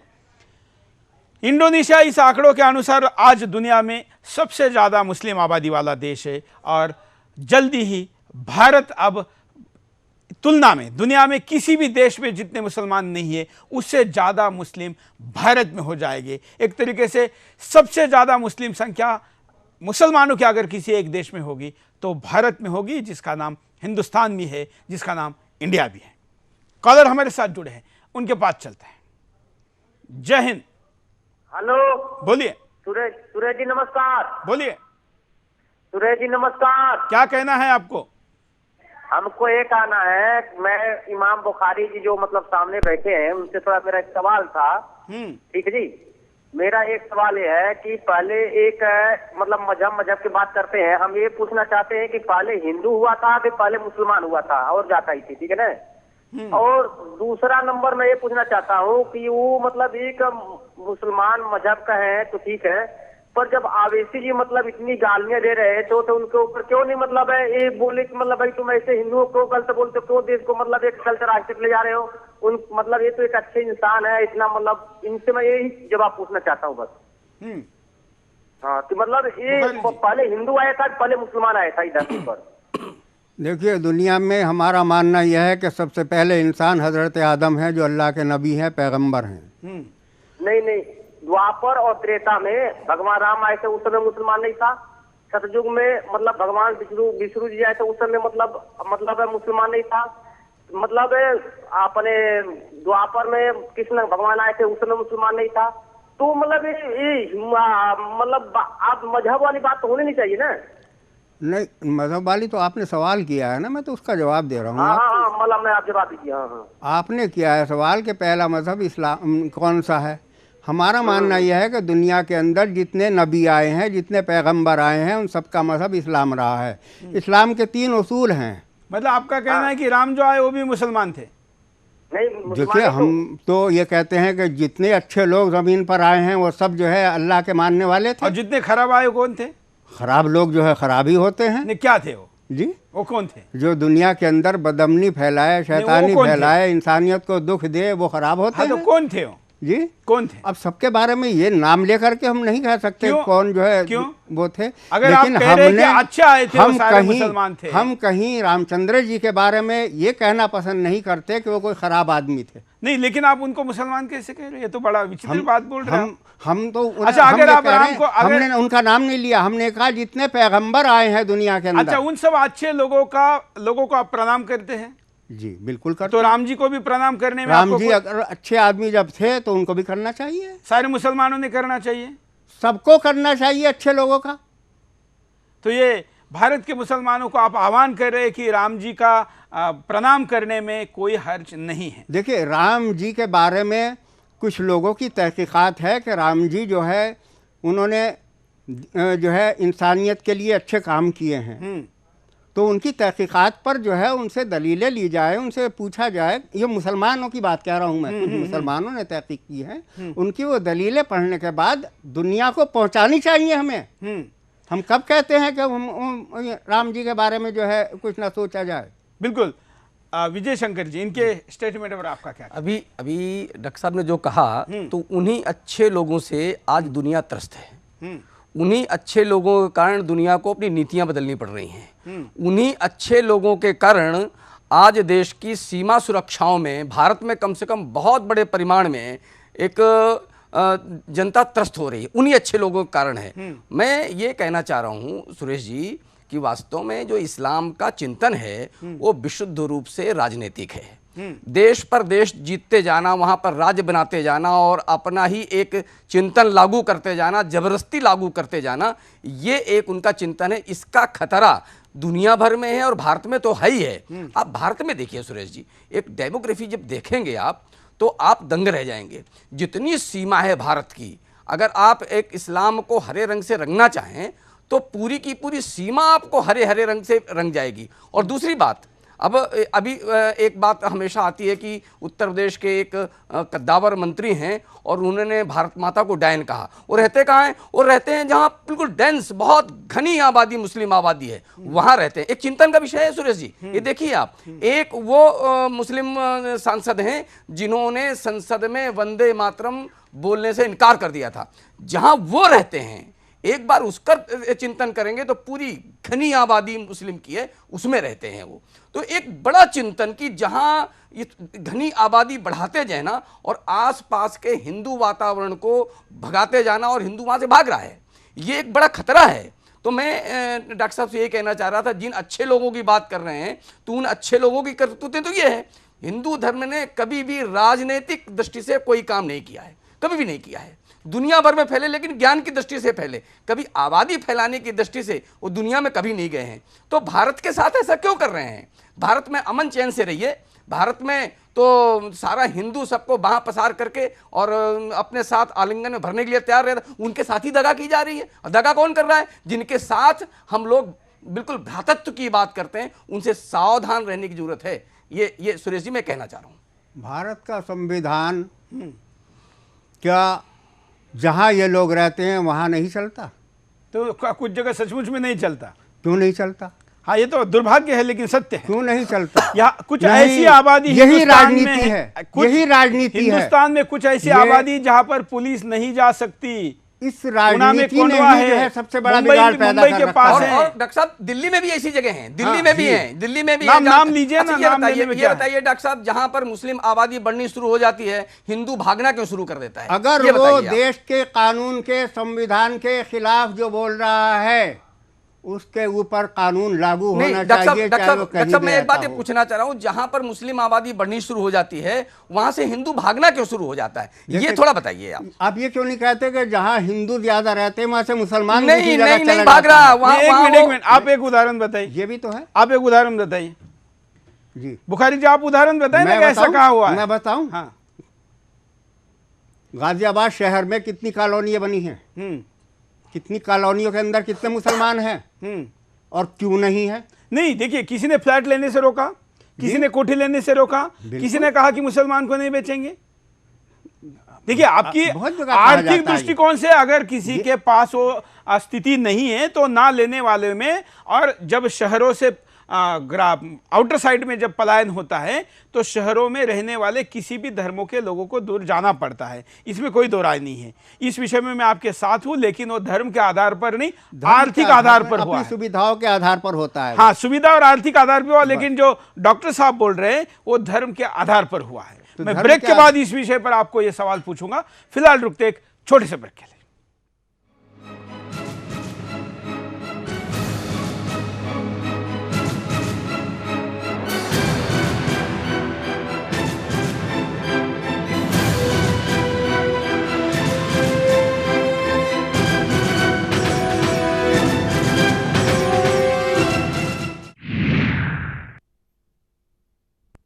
के लिए, समाज के लिए ऐसे तीन, ये ब्रिटेन में बात हो रही है, जो विकसित देश है वहां की बात कर रहा हूं मैं। भारत में जब हम बात करते हैं तो देश में एक सेकुलर लोगों का एक झुंड है जो गिरोह बनकर रहता है, और जब भी कभी हिंदू हित की बात होती है तो वहां पर वो इकट्ठा हो जाते हैं। जहां भी हिंदू हित की बात होती है, अभी एक पिक्चर आई थी पीके, आप लोगों ने देखा होगा, और उसमें हिंदू धर्म के हर क्षेत्र पर, वो मंदिर को लेकर के, पुजारी को लेकर के, गाय को लेकर के चलाई थी, लंबी सीरीज चलाई, गाय को लेकर के हर पॉइंट और फिर उसके बाद पद्म पुरस्कार नहीं मिल पाया, और हर क्षेत्र पर उस पर डंक मारने की कोशिश की गई थी। और जब मैं एक बार 2 डिबेट में गया तो वहां के व्यक्ति ने कहा कि आपको नहीं देखना तो मत देखिए, इसका विरोध क्यों करते हैं आप? तो ऐसे गिरोह के लोग भी ऐसे विषय पर हिंदू धर्म के, सेकुलरिज्म का बुर्खा पहन के इनको संरक्षण दिया जाता है। लेकिन देखिए, हमारे कार्यक्रम का परिणाम रहा कि 300 करोड़, भारत के इतिहास में सबसे ज्यादा पैसा कमाने वाली फिल्म को एक भी राष्ट्रीय पुरस्कार नहीं मिल पाया, और उस फिल्म के किसी भी कलाकार को कोई भी पद्म पुरस्कार नहीं मिल पाया। पैसे तो वेश्या भी कमाती है ना, लेकिन उसको सर्टिफिकेशन कहाँ है? भारत माता का तिलक लगाने वाला, टिक्की और बिंदी लगाने वाली कलाकार के तौर पर एक को भी वहां पर पुरस्कृत नहीं किया गया। यह हमारे कार्यक्रम का यश है पीके के खिलाफ। इस्लामी कानून के बारे में मैं अगर आपको मैं ये बताने की कोशिश करूं कि इस्लामी कानून फिल्मों के बारे में ही सही राय नहीं रखता, क्योंकि कोई फिल्म हकीकत से ताल्लुक़ नहीं रखती। ये नकल करने वाले लोगों का एक गिरोह है जिसको इस्लाम कतई मना करता है। इस्लाम हकीकत की तरफ ले जाना चाहता है कि हमारे मान्यवर क्या कहते हैं, इनका क्या उसूल है, क्या सिद्धांत है। फिल्मों के अंदर सारी नकली चीज़ें दिखाई जाती हैं अपनी फिल्म को इसलिए बनाने के लिए। इस्लाम फिल्म बनाना, फिल्म देखना, फिल्म के ऊपर काम करना, इन सब को मना करता है, क्योंकि इनका हकीकत से कोई ताल्लुक नहीं। ये समाज को बिगाड़ने वाला एक तरीका है, इसमें पाबंदी लगनी चाहिए। इस्लाम के मानने वालों ने कहीं फिल्म बनाने वालों को, फिल्म के काम करने वालों को अपने यहाँ कोई जगह नहीं दी है। और आप शाहरुख खान और सलमान खान, इनको क्या कहेंगे? हम उनको ये कहते हैं कि वो इस्लाम का काम नहीं कर रहे हैं, इस्लाम के खिलाफ काम कर रहे हैं सारा। चलिए बुखारी साहब, आपकी ये बात को तारीफ करनी पड़ेगी। आप इमाम बुखारी जैसे तो नहीं हैं, अलग बुखारी जी है। आपकी कुछ कुछ बातों से कुछ खिलाफ काम कर रहे हैं, कुछ बातों की समर्थन होना चाहिए। वो सब इस्लाम के खिलाफ काम कर रहे हैं, तो इनके खिलाफ कोई फतवा क्यों नहीं निकाला? फतवे बिल्कुल हैं।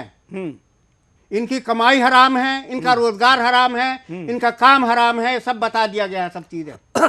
लेकिन बुखारी साहब, ऐसे लोगों के खिलाफ ऐसे फतवे क्यों जारी नहीं होते हैं? जैसे भी कलकत्ता में एक मदरसे के हेडमास्टर ने एक बात कही कि भाई अगर कोई मदरसा गैर कानूनी ढंग संबंधों में लिप्त पाया जाता है तो उसके खिलाफ कानूनी कार्रवाई करनी चाहिए, ऐसा उस हेडमास्टर का कहना था। तो एक पूरी जमात मुसलमानों की उनको जाकर पीटते हैं, और जब वो लिखाने जाता है, अपना थाने में दर्ज कराने जाता है अपना विरोध, तो वहाँ पर भी थानेदार के सामने वहाँ मुस्लिम लोगों ने कहा कि तुम विद्यालय पहुँच कर दिखाओ। यानी इतनी हद, और उसके वहाँ फतवा जारी क्यों नहीं होता कि भाई नहीं, ये गलत किया इन्होंने ये बिल्कुल ठीक बात कह रहा है। ऐसे लोगों के खिलाफ फतवा जारी करना चाहिए था। क्या बात कही थी उन्होंने? किसने? उन्होंने कहा था, एक विषय आया कि मदरसों में आतंकवादी भी हो सकते हैं, ऐसे यानी गलत काम करने वाले लोगों का पनाहगाह भी हो सकता है। तो उसने कहा था कि अगर ऐसा होता है तो, उसने फर्म नहीं कहा, ऐसा होता है तो वहां भी कानूनी कार्रवाई होनी चाहिए। तो वहां के लोगों ने उसको मारा था। ये हमारे यहाँ लोग करते रहते हैं, बात करते रहते हैं। पहली बात तो यह है कि किसी आतंकवादी के चेहरे पर नहीं लिख रहा है। अगर कहीं कोई आ जाता है और पता लग जाए कि ये आतंकवादी है तो हमें उसके कानून के हवाले करना चाहिए। बिल्कुल, हमारी जिम्मेदारी है। उसको आश्रय नहीं देना चाहिए। देश के लिए वफादारी है और होनी चाहिए। ये देश हमारा है, ये हमारा आपका सबका मिलकर के देश है। इस देश की भलाई के लिए हमें वो काम करना चाहिए जो देश को नुकसान पहुंचाने वाला है, उसके खिलाफ सबको उठना चाहिए। बिल्कुल, और जो साइलेंट सेल के तौर पर काम करते हैं आतंकवादियों के लिए, वो भी इस्लाम विरोधी है। वो कोई भी करता हो, कोई भी करता है। चलिए परिणाम को हम देखते हैं कि ऐसा ही होता रहा तो क्या परिणाम होगा। आने वाले भविष्य में हिंदुस्तान के नाम का अस्तित्व ही समाप्त हो जाएगा, जो देश के लिए सही नहीं है। भारत भविष्य में सबसे ज्यादा मुस्लिम आबादी वाला देश बन जाएगा। भारत में आज के अल्पसंख्यकों की आबादी भविष्य में बढ़ जाएगी और अल्पसंख्यक का आंकड़ा बढ़ जाएगा, जिससे भारत की आबादी में भी इजाफा होगा। देश की आबादी बढ़ने से सरकार देश के सभी नागरिकों की मूलभूत आवश्यकताओं को पूरा करने में असमर्थ हो जाएगी, जिससे देश का विकास नहीं हो पाएगा। देश में आज जो हालात है, भविष्य में उससे कहीं ज्यादा खराब हालात देश की हो जाएगी, क्योंकि आज ही देश में संसाधनों की कमी और आबादी बढ़ने से देश विकास के पथ पर अग्रसर नहीं हो पाएगा। सेकुलरिज्म पर कुछ बुखारी जी बात कर रहे थे। देखिए, ये सेकुलरिज्म ने जो हिंदू और मुसलमानों के बीच में दूरियां पैदा की हैं, इन चीज़ों से ये फर्जी बातें हैं। सही माना में हिंदू और मुसलमान क्या आज़ादी से पहले यहाँ नहीं रहते थे? ये देश आज़ाद होने के बाद ये इस तरीक़े के लोग इस हिंदुस्तान के अंदर सियासत ने पैदा किए कि जिन्होंने अजीब किस्म के नारे हिंदुओं की तरफ से और मुसलमानों की तरफ से लगाए, और उन नारों का मकसद क्या निकला कि हिंदू और मुसलमानों के बीच में दूरियां पैदा हुई। उन दूरियों ने एक तो फायदा किया कि एक ख़ानदान ने 60 साल तक इस मुल्क के ऊपर जो हुकूमत की है, लेकिन ना हिंदू चैन से रहा ना मुसलमान चैन से रहा इस मुल्क के अंदर आज़ादी के बाद।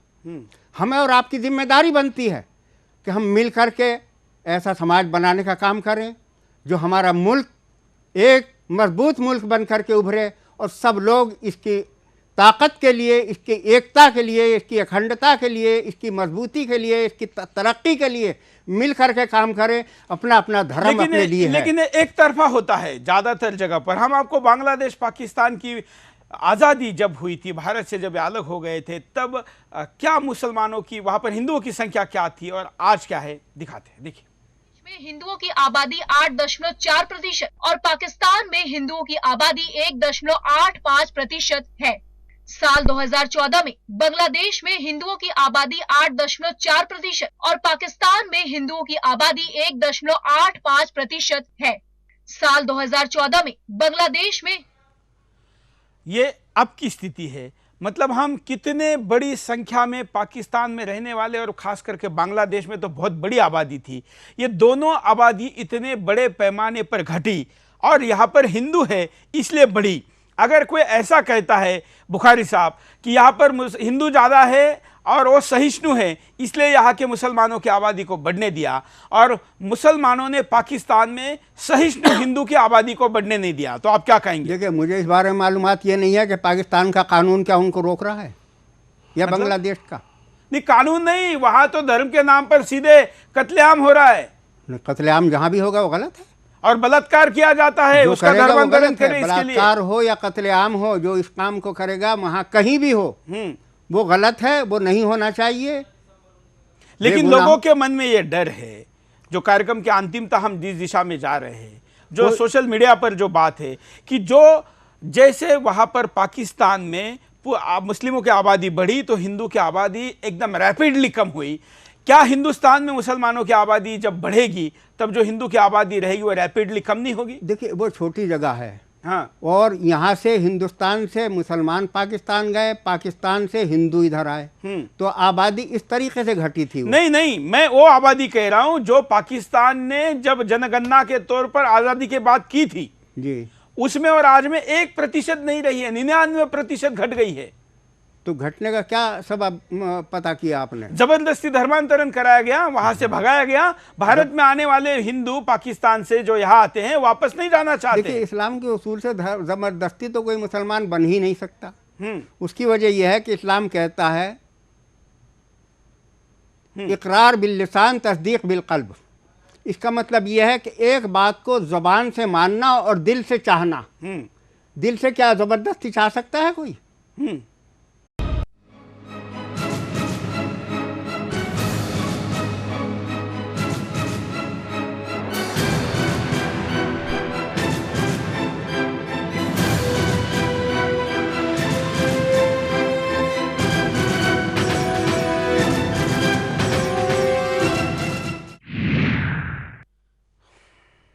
ब्रेक के बाद आपका एक बार फिर से स्वागत है। आप देख रहे हैं बिंदास बोलो, और बिंदास में हम आपके सामने मुद्दा लेकर आए कि 2050 में जब भारत में मुस्लिमों की आबादी दुनिया में सबसे ज़्यादा हो जाएगी तब जो डेमोग्राफिक चेंज आएगा उसको आप किस नज़र से देखते हैं? कॉलर अपनी बात को कॉल करके कह रहे, और सोशल मीडिया पर भी इसको लेकर बड़ी चर्चा शुरू हो गई है। कई कॉलर हमारे साथ जुड़े हैं, उनके पास चलते उसके बाद हम बुखारी साहब के पास जाएंगे। जय हिंद। बोलिए। आज जिस रिपोर्ट के ऊपर आज बहस हो रही है वो रिपोर्ट मेरे ख्याल से सही है, क्योंकि मैंने कल विकिपीडिया पे पढ़ा कि 1028 में अफगानिस्तान का आखिरी हिंदू राजा था जिसका नाम था जयपाल देव, और अगले 50 साल में ही उसने अफगानिस्तान में पूरा इस्लामाइजेशन हो गया और पाकिस्तान पे अटैक कर दिया, और अगले ही 150 साल में तकरीबन 1200 ईस्वी सन 1200 में पूरा हिंदुस्तान में मुगल का रूल कायम हो गया। नहीं, पूरे में कभी नहीं था। हाँ, वो आधा नॉर्थ इंडिया पूरे में नहीं था, उत्तर भारत में था। ये झूठा हमको इतिहास पढ़ाया जाता है। विजयनगर का जो साम्राज्य था वो मुगलों के साम्राज्य से कई गुना बड़ा था, और जिस पर कभी भी मुगलों का साम्राज्य प्रस्थापित नहीं हो पाया। हाँ, नॉर्थ इंडिया में मुगल साम्राज्य कायम हुआ था ना। नॉर्थ इंडिया में केवल हुआ था। हाँ, और उसके बाद में जब इंडिया इंडिपेंडेंट हो गया और उसके बाद में फिर बांग्लादेश अलग हो गया, फिर पाकिस्तान अलग हो गया। अभी यहाँ पे वो आसाम है, पश्चिम बंगाल है, फिर केरला है, ये बढ़ते ही जा रहा है। तो इसके ऊपर गवर्नमेंट ऑफ इंडिया ने सोचना चाहिए, क्योंकि अगर ये आबादी ऐसी बढ़ती रही तो इंडिया ये नाम भी नहीं रहेगा भविष्य में। तो इसके लिए कुछ तो भी करना चाहिए और मोदी जी को ये सोचना चाहिए, अगर हिंदू ही नहीं रहेगा तो उनकी पार्टी भी नहीं रहेगी। नहीं, राजनीति एक छोटा विषय है, राजनीति बड़ा विषय नहीं, बड़ा विषय राष्ट्र है और वो राष्ट्र का डेमोग्राफिक चेंज के बाद क्या होगा ये मुद्दा है। और सांस्कृतिक रक्षा करना किसी भी स्थिति में, विपरीत स्थिति में भी, इवन संयुक्त राष्ट्र संघ का भी रिपोर्ट ये कहता है कि सांस्कृतिक पहचान बनाए रखने का अधिकार हर एक कम्युनिटी को है। ऐसे सारे विषयों पर कई और भी चीजें सामने आ रही, लेकिन जरा कारण हम देख लेते हैं। इतिहास पर नजर डालें तो सदियों से मुसलमानों ने अपने कौम के विस्तार के लिए बड़ी मात्रा में हिंदुओं को भी मुसलमान बनाया, जिसके कारण तेजी से भारत में मुसलमानों की जनसंख्या बढ़ी। मुस्लिम पर्सनल लॉ में जनसंख्या नियंत्रण का कोई कानून न होने के कारण दिनों दिन मुस्लिम जनसंख्या का अनुपात बढ़ रहा है। मुसलमानों में अपने कौम के विस्तार की भावना और आने वाले समय में पूरे विश्व में सबसे बड़ी जनशक्ति के रूप में खुद को स्थापित करने की भावना होना, जिस कारण मुसलमानों की जनसंख्या बढ़ती जा रही है। भारत में जनसंख्या वृद्धि के रोक के लिए सख्त कानून न होना, जैसा चीन जैसे देशों में देखने को मिलता है। कॉलर के पास चलते हैं। जय हिंद, बोलिए। हेलो चौहान साहब, नमस्कार। हाँ हाँ, जय हिंद सर, बोलिए। हाँ, मैं ये कहना चाह रहा था, किसी धर्म विशेष के ऊपर टिप्पणी करने से अच्छा है कि हमें ऐसा देश हित में ऐसा फैसला लेना चाहिए जो सभी को अच्छा लगे। ठीक है ना। हमें हिंदुओं के जनसंख्या बढ़ाने के बजाय मुसलमानों के जनसंख्या को कम करने के लिए सोचना चाहिए, क्योंकि हमारे जो हिंदू जनरेशन है वो प्रैक्टिकल हो चुकी है, वो इस चीज को नहीं समझती है। ठीक है। और ना ही हमारे को अपने धर्मों के बारे में प्रॉपर पता है। इंग्लिश मीडियम स्कूलों में पढ़ते हैं, कॉन्वेंट स्कूलों में पढ़ाया जाता है, उनको अपने धर्मों के बारे में पता नहीं। पर मोमडन बच्चे ऐसे हैं जो अपने शुरू से ही उनको धर्म के बारे में पढ़ाया जाता है, इसलिए वो कट्टर होते हैं। हमारे हिंदू कट्टर नहीं है, इसलिए उन्हें जनसंख्या घटाने के लिए देश हित में सरकार को फैसला लेना चाहिए, जो कि इस देश के सिटीजन। धन्यवाद इमाम साहब। जनसंख्या ये बड़ा चर्चा का विषय रहा है, लोगों की चिंता का भी विषय रहा है। और जैसे इन्होंने कहा, चाइना में अगर मुसलमान वहां के नियमानुसार बच्चे पैदा कर सकते तो भारत में क्यों नहीं कर सकते? बुखारी जी।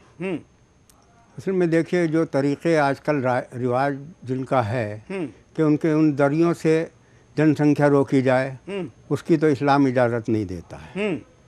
लेकिन आबादी को जहाँ तक इस तरीके से कहा जा रहा है, आज भी जो आंकड़े आए हैं उसमें ये तो नहीं कहा गया कि हिंदुस्तान में मुसलमान हिंदुओं से ज़्यादा हो जाएगा। हम चर्चा करें, जो कॉलर का सवाल है कि क्या चीन में अगर मुसलमान वहाँ के नियमानुसार बच्चे पैदा करते हैं तो भारत में क्यों नहीं कर सकते? हम चीन की बात को नहीं मानते। हमारा मजहब इस्लाम है। हाँ, तो वहाँ के जो मुसलमान हैं, मजहब हमें नहीं, तो चीन में रहने वाले मुसलमानों को आप मुसलमान नहीं कहेंगे? चीन में मुसलमान हैं। हाँ जी। तो वहाँ के नियमानुसार कम बच्चे पैदा करते हैं। हुकूमत उन पे सख्ती कर रही है तो उनकी मजबूरी है। हाँ, पकड़ के जबरदस्ती उनको अगर जो है बच्चे पैदा करने के लायक नहीं छोड़ा जाता है, हाँ, तो वो अलग बात है। हाँ, नहीं तो ये आपके अनुसार भारत में क्यों नहीं हो सकता? भारत में भारत के अंदर का जो भारत का संविधान है वो सब धर्मों को अपने धर्म पर चलने की सुविधा देता है। इस्लामिक देशों में भी बच्चों की संख्या की मर्यादाएं हैं। कहाँ हैं? कई देशों में है। कौन से में? मैं आपको लिस्ट स्क्रीन पर चलाता हूं, लेकिन हम अभी भारत के परिप्रेक्ष्य में बात कर रहे हैं। तो क्या भारत में संविधान ही तो आपका कहना है ना केवल, तो कल संविधान बदल जाएगा, तब जब बदल जाएगा तो बदलने पर तो आपको कोई आपत्ति नहीं है? बदलने के बाद जो होगा उसमें क्या कानून बनता है, हाँ, उस पर आपत्ति या होगी या नहीं होगी।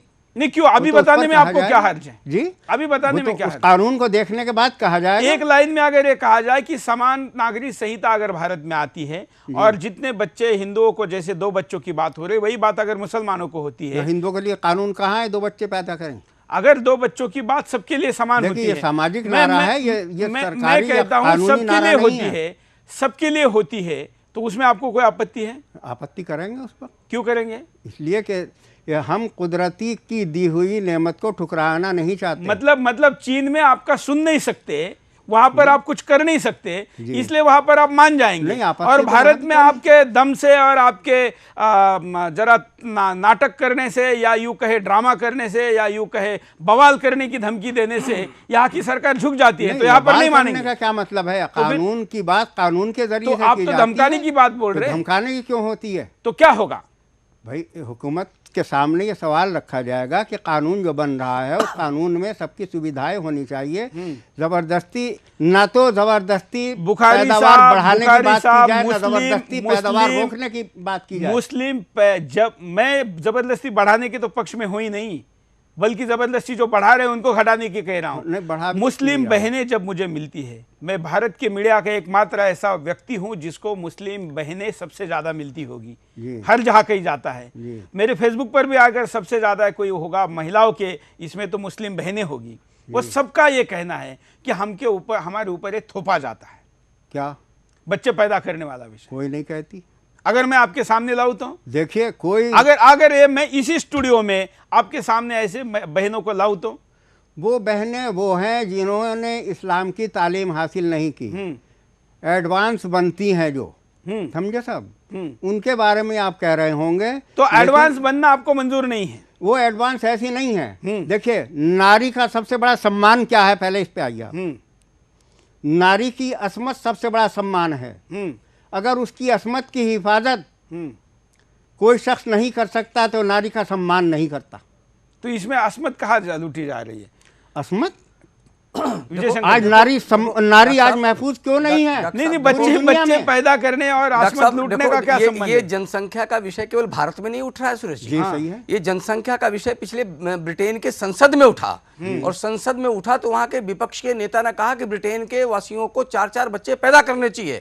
और यहाँ तक कि वहां के प्रधानमंत्री ने, सिंगापुर में नहीं पैदा होने देते, सख्ती करते हैं, तो प्रधानमंत्री देश के बाहर भेज देते, सीमा के बाहर। वहां के प्रधानमंत्री ने कहा कि कम से कम 3 बच्चे ब्रिटेन के लोगों को पैदा करने चाहिए, क्योंकि वहां एक परिवार के लिए देश।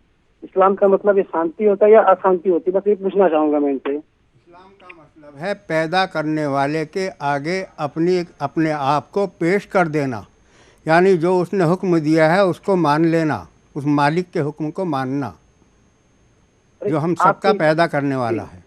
जी, आपके हिसाब से तो लोग मानते हैं, लेकिन यहाँ पे देखा जाए ग्राउंड जीरो पे अगर हम लोग देखें तो कोई ऐसा शख्स नहीं मिलेगा जो शांतिपूर्वक कोई रहे।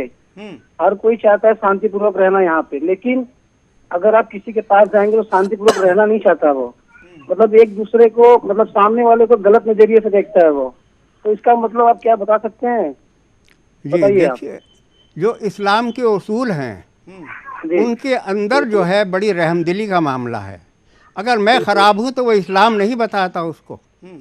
इस्लाम ये कहता है कि हमें रहमदिली, आपस में प्यार मोहब्बत, इंसानियत के नातों को मजबूत करना, इंसानियत के लिए काम करना, तमाम इंसानों को भलाई के रास्ते दिखाना, बुराइयों से बचाना, ये तमाम चीज़ें जो है इस्लाम बताता है। अच्छा, यही बात अगर आप हमारे सामने कह रहे हैं, क्या यही बात आप ओवैसी बंधुओं से कह सकते हैं? ये बताइए। सब जगह कहते हैं और कहेंगे, हम हर जगह कहने को तैयार हैं। भारत के खिलाफ जहर उगलते हैं सरेआम। जो कहते हैं वो गलत कहते हैं, भारत के खिलाफ नहीं होना चाहिए। ओवैसी मुसलमान नहीं है। नहीं, बुखारी जी, आपके अनुसार ओवैसी मुसलमान नहीं है? ओवैसी नहीं, मुसलमान हैं। तो ये तो लेकिन मैं ये नहीं कह सकता। लेकिन एक मुसलमान अगर गलत बात कह रहा है तो उसकी गलत बात को सही नहीं कहा जा सकता। ये क्या कहेंगे जी? गलत को गलत कहा जाएगा, किसी की भी हो, मेरी हो या वैसी साहब की हो या और किसी की हो, फिर भी वो मुसलमान रहेगा। लेकिन मुसलमान, अब हमारे हाथ में ये थोड़ी है कि हम उसको ये कह दें कि मुसलमान नहीं रहा। चलिए, शायद कॉलर से संपर्क टूट गया। अगले कॉलर भी आपसे सवाल पूछ सकते हैं और हमारे साथ दोनों अतिथियों से भी आप बात कर सकते हो। जरूर नहीं कि आपका सवाल ही हो, आप प्रतिक्रिया भी दे सकते हैं। और एक कॉलर के पास चलते हैं। जय हिंद। हेलो सुरेश भाई, राम राम। बोलिए।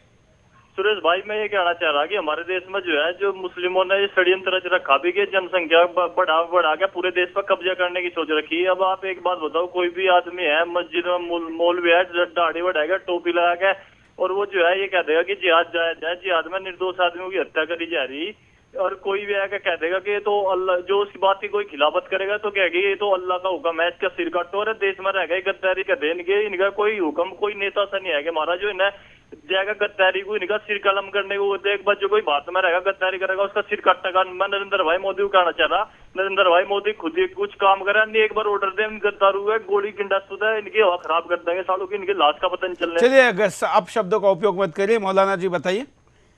देखिए, ऐसा कुछ नहीं है। जिहाद का मकसद कहीं ये नहीं है कि किसी के धर्म को जो है ज़बरदस्ती किसी को बदलवाया जाए।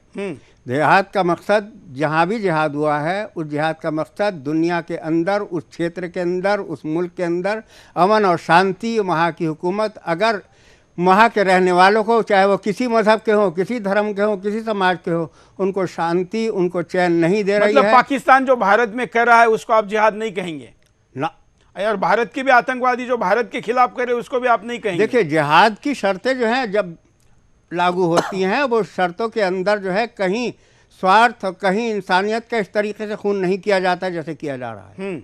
तो फिर जो आईएस कह रहा है वो भी जिहाद नहीं है? देखिए, आईएस क्या कह रहा है, आईएस क्यों कह रहा है?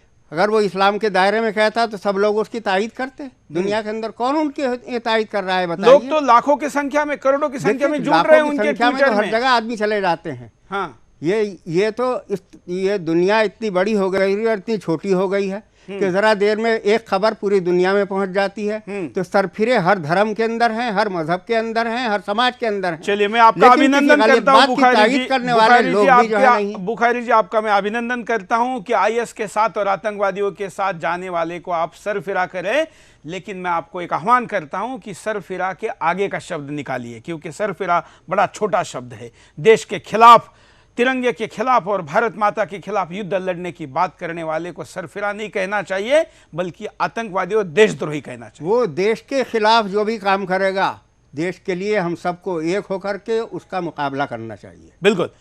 हम जरा ग्राफिक्स में आपको 2014 में मुस्लिम आबादी के विषय में कुछ आंकड़े दिखाते हैं। ताजा आंकड़ों के अनुसार 2014 में भारत में मुसलमानों की आबादी 25% हो गई है। हम आपको पूरे विश्व में मुस्लिमों की आबादी के विषय में भी आंकड़े दिखाते हैं। वर्ष 1951 कुल जनसंख्या 36 करोड़ 10 लाख 88,090, 3 करोड़ 58 लाख 56,047, प्रतिशत 9.93। वर्ष 1961 कुल जनसंख्या 43 करोड़ 92 लाख 34,771, मुस्लिम आबादी 4 करोड़ 69 लाख 98,120, प्रतिशत 10.70। वर्ष 1971 कुल जनसंख्या 54 करोड़ 81 लाख 59,652, मुस्लिम जनसंख्या 6 करोड़ 14 लाख 48,696, प्रतिशत 11.21। वर्ष 1981 कुल जनसंख्या 68 करोड़ 33 लाख 29,097, मुस्लिम जनसंख्या 7 करोड़ 75 लाख 57,852, प्रतिशत 11.35। वर्ष 1991 कुल जनसंख्या 84 करोड़ 64 लाख 27,039, मुस्लिम जनसंख्या 10 करोड़ 25 लाख 86,957, प्रतिशत 12.12। वर्ष 2001 कुल जनसंख्या 1 अरब 2 करोड़ 87 लाख 37,436, मुस्लिम आबादी 13 करोड़ 81 लाख 59,437, प्रतिशत 13.43। वर्ष 2011 कुल जनसंख्या 1 अरब 21 करोड़ 5। 2011 का जो आंकड़ा है, ये आंकड़ा सेंसेक्स जब पूरा घोषित नहीं हुआ था उसके बढ़ते लोक संख्या के अनुपात के आधार पर दिया गया था। ये सेंसेक्स का वो आंकड़ा नहीं है जिस आंकड़े की चर्चा अभी हो रही है। ये जो अनुपात हर साल बढ़ने वाला जो अनुपात है, उस अनुपात के आधार पर केवल दिखाया गया है। अब आबादी 25% और 25 करोड़ से ज़्यादा या 25 करोड़ हो गई है। ये लेटेस्ट आंकड़ा है, सरकारी आंकड़ा हम आपको बताएंगे। आबादी का बढ़ता ये ग्राफ आसपास के देशों में तुलनात्मक दृष्टिकोण से भी कैसा है, इसको भी हम आपको दिखाते हैं। भारत में 15 करोड़ 45 लाख मुसलमानों की संख्या थी और पाकिस्तान में 16 करोड़ 8 लाख 29,000 ये लोक संख्या थी।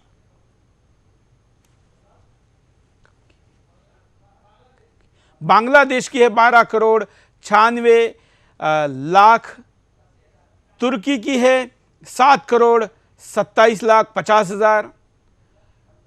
ये मुस्लिम देशों की, ये मुस्लिम देशों की लोक संख्या पुरानी जनगणना भारत के आधार पर हम आपको बता रहे हैं। ये मिस्र हैं 6 करोड़ 15 लाख 60 हजार।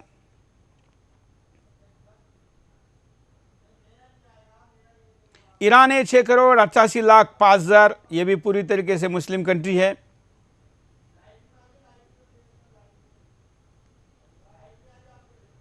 नाइजीरिया है 6 करोड़ 57 लाख 50 हजार, अफ्रीकन कंट्री है। चीन में है 3 करोड़ 91 लाख 11 हजार।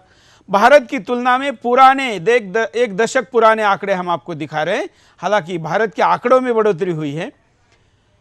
इंडोनेशिया इस आंकड़ों के अनुसार आज दुनिया में सबसे ज्यादा मुस्लिम आबादी वाला देश है और जल्दी ही भारत अब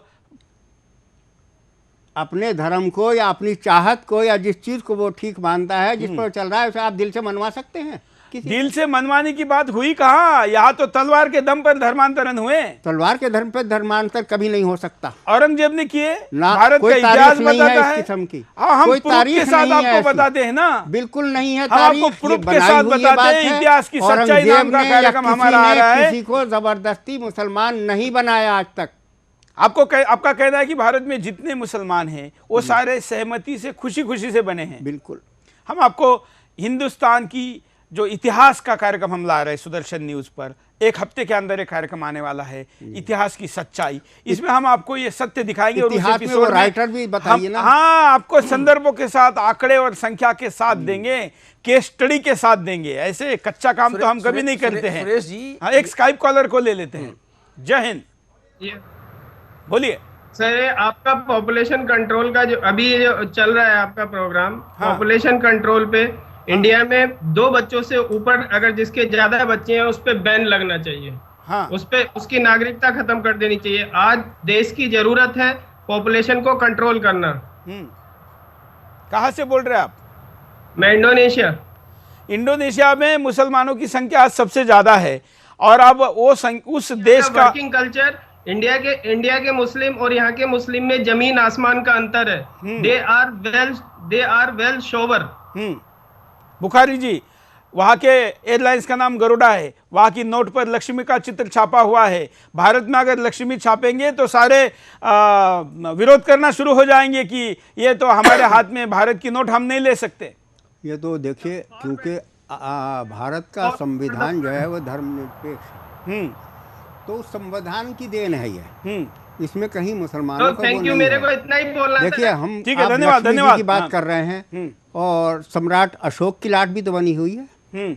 हमारे यहाँ लक्ष्मी जी को हम नहीं कह रहे हैं, हमारे यहाँ तस्वीर का अलग हुक्म है, वो गांधी जी की तस्वीर हो या मेरी हो, तो आपका एक ही हुक्म। मतलब आपका ये कहना है कि नोट पर गांधी की तस्वीर का आप विरोध करते हैं? तस्वीर किसी की भी हो, कहीं भी हो, चाहे वो फिर भी आप नोट यूज करते हैं? आप नोट को हाथ लगा देंगे? वो सरकार का जो है सिक्का, चलाया हुआ सिक्का है, उस सिक्के को क्यों नहीं इस्तेमाल करेंगे? लेकिन तस्वीर का लगाना, चाहे वो मुस्लिम हुकूमतों में हो, चाहे वो और किसी हुकूमत में हो, हमारे यहाँ इस्लाम में इस पर तस्वीर को लगाने को मना किया गया है। आप कुछ कह रहे थे, कार्यक्रम के अंतिम छोर पर जा रहे थे। कह रहा था कि इतना ही केवल नहीं है धर्मांतरण के लिए कि तलवार के बल पर है, उसके अतिरिक्त भी बड़े षड्यंत्र सुरेश जी यहाँ चल रहे हैं। एक षड्यंत्र तो चल रहा है भारत में शिक्षा क्रम में, पाठ्य पुस्तकों में। अकबर महान की बात तो की गई है, लेकिन शिवाजी के 2 लाइन में खत्म कर दिया गया है। भारत का हिंदू, अब तो 2 लाइनें भी नहीं है। अब भारत का, अब कई राज्यों में, खास करके ये जो अपने सो कॉल्ड सेक्युलरिस्ट है, उत्तर प्रदेश वगैरह राज्यों में तो शिवाजी महाराज का लाइन भी नहीं है। पाठ्यक्रमों से भारत जिस विषय पर भी स्वाभिमान कर सकता है, ऐसे सारे विषयों को हटा करके उनके मन को पूरी तरीके से भारत कुछ नहीं है ऐसा निस्तेज बनाने का एक षड्यंत्र है। दूसरा षड्यंत्र, ये जो पिक्चर जैसे आई, मैंने कहा पिक्चर, ऐसे नाट्यों के माध्यम से लोगों के मन में, भाई जो भारत की परंपराएं हैं, दुनिया में ईरान, इराक 28-30 साल में ये इस्लाम बन गए, भारत आज तक पूरा इस्लाम नहीं बन पाया। उसके कारण क्या है कि भारत का जो हिंदू है उसकी जो परंपराएं हैं वो बहुत महान है और बहुत स्थायी है और बहुत दृढ़ है। उसके कारण हिंदू हिंदू बना रहा। अब उन पर कुठाराघात हो रहा है, उन हिंदुओं की परंपराओं पर कुठाराघात हो रहा है, और परंपराओं पर कुठाराघात का एक परिणाम पीके पिक्चर जैसी पिक्चर है जो हर क्षेत्र पर एक उपहास उड़ाती हैं और हिंदुओं को उससे दूर करने का एक कारण बनती हैं।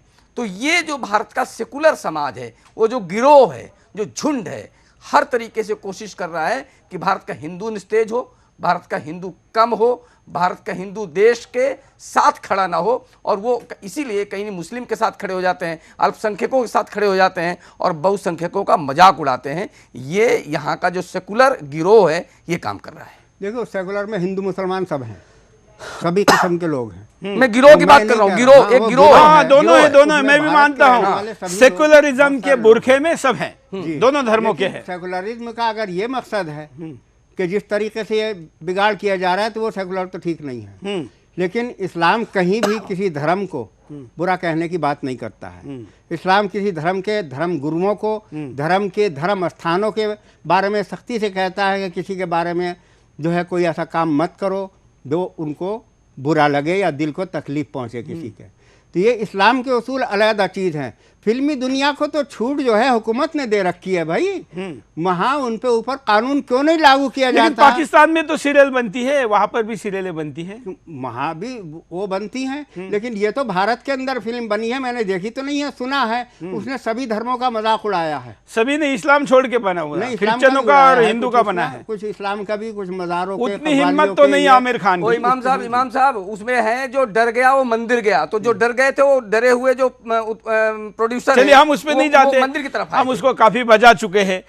अब हम कार्यक्रम के आखिर में एक दर्शक का कॉल लेते हैं और उसके बाद जय हिंद। बोलिए, क्या कहना है आपको? हेलो, हाँ बोलिए। जी सर। हाँ, क्या कहना है? चाइना में 20-25 साल पहले एक बच्चे से ऊपर आदमी जिनका बच्चा होता था, एक से ज्यादा जिसको बच्चे होते थे, तो उनकी नागरिकता बंद कर देते थे, कैंसिल कर देते थे। तो वैसा ही इंडिया में करना चाहिए। चलिए, धन्यवाद। कुल मिलाकर सब लोगों का यही रुख है कि आबादी का जो संतुलन बिगड़ रहा है, इसके पीछे राजनीतिक निर्णय की कमजोरी है। अगर जैसे मौलाना साहब ने भी, इमाम साहब ने भी यही बात कही कि अगर कानून बनाया जाता है तो फिर नेचुरली सबको वो मानना पड़ता है, और जहाँ जहाँ पर सख्त कानून है वहाँ पर लोग बात को मानते भी हैं। ऑस्ट्रेलिया में भी जब पर्सनल लॉ की बात हुई तो वहाँ के प्रधानमंत्री ने कहा कि अगर पर्सनल लॉ चाहिए तो ऑस्ट्रेलिया के बाहर जाइए, ऑस्ट्रेलिया का लॉ जिसको मंजूर है वो यहाँ रहेगा, तो अपने आप सब वहाँ रह गए। आखिर देश को इस विषय के लिए सख्ती करनी पड़ती है, और ऐसी सख्ती करने वाले देश ही अस्तित्व में रहते हैं। अन्यथा कितने कल्चर इस दुनिया में थे वो मिट गए, खत्म हो गए। कौन मिटेगा, कौन खत्म रहेगा, वो उसके सामर्थ्य और उसके क्षमता के ऊपर निर्भर करता है। हम देखते हैं आने वाले दिनों में क्या होता है। लेकिन आज के इस एपिसोड से कुछ मुद्दे उठे हैं और उन मुद्दों पर अलग से स्पेशल बिंदास बनता है, जिसमें कॉमन सिविल कोड एक लंबी सीरीज चलाई जा सकती है, जिसमें बच्चे पैदा करने से लेकर तमाम एक एक विषय पर हम अलग से बात करेंगे, और इमाम साहब को भी बुलाएंगे और विजय शंकर जी को भी बुलाएंगे। आप दोनों का मैं आभारी हूँ, आप यहाँ पर आए। उपाय देखकर कार्यक्रम को खत्म करते हैं। आज के लिए इतना ही। जय हिंद। भारत में जल्द से जल्द कॉमन सिविल कोड लागू होना चाहिए, जिससे देश के सभी लोग एक ही कानून का पालन कर सकें। धर्म के आधार पर अलग से किसी भी वर्ग को विशेष अधिकार नहीं देना चाहिए। देश के हर नागरिक को समान अधिकार और कानून ही प्राप्त होने चाहिए। देश में धर्म व्यवस्था के आधार पर किसी को भी विशेष अधिकार नहीं होना चाहिए और सभी देशवासियों को राष्ट्र हित में अपना योगदान देना चाहिए। देश में सरकार को जनसंख्या नियंत्रण जागरूक अभियान चलाना चाहिए, जिससे देश की जनसंख्या का अनुपात बना रहे और देश का विकास हो सके। भारत के सभी नागरिकों को केवल देश हित में अपना योगदान देना चाहिए, जिससे राष्ट्र विरोधी ताकतों को प्रोत्साहन न मिल सके।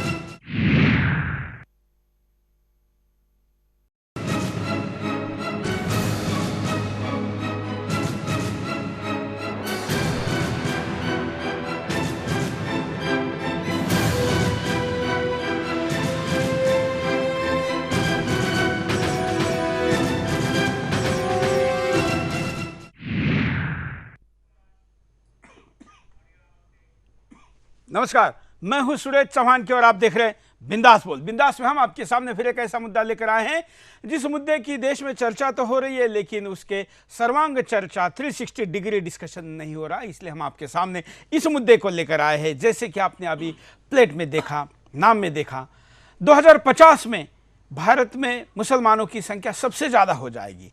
ऐसे में क्या चित्र रहेगा और आज के उस क्षेत्र से जुड़े हुए लोग, आज का समाज, पत्रकार और विभिन्न वर्गों के लोग इस घटना को किस नज़र से देखते हैं, इस विषय पर आज का बिंदास है। और हम इसको शुरू करते हैं आपके कॉल से। हमारे साथ दो विशेष मेहमान भी जुड़े रहेंगे जो इसके पहले भी बिंदास बोल में और सुदर्शन के विभिन्न कार्यक्रमों में आते रहे हैं। डॉक्टर KG बुखारी जी हैं, शहरी इमाम हैं गाजियाबाद के, और विजय शंकर जी हैं, प्रवक्ता है विश्व हिंदू परिषद का। आप दोनों का स्वागत है। अब दोनों की और आप सब लोगों की प्रतिक्रिया लेने के पहले जरा मुद्दा शॉर्ट में देखते हैं।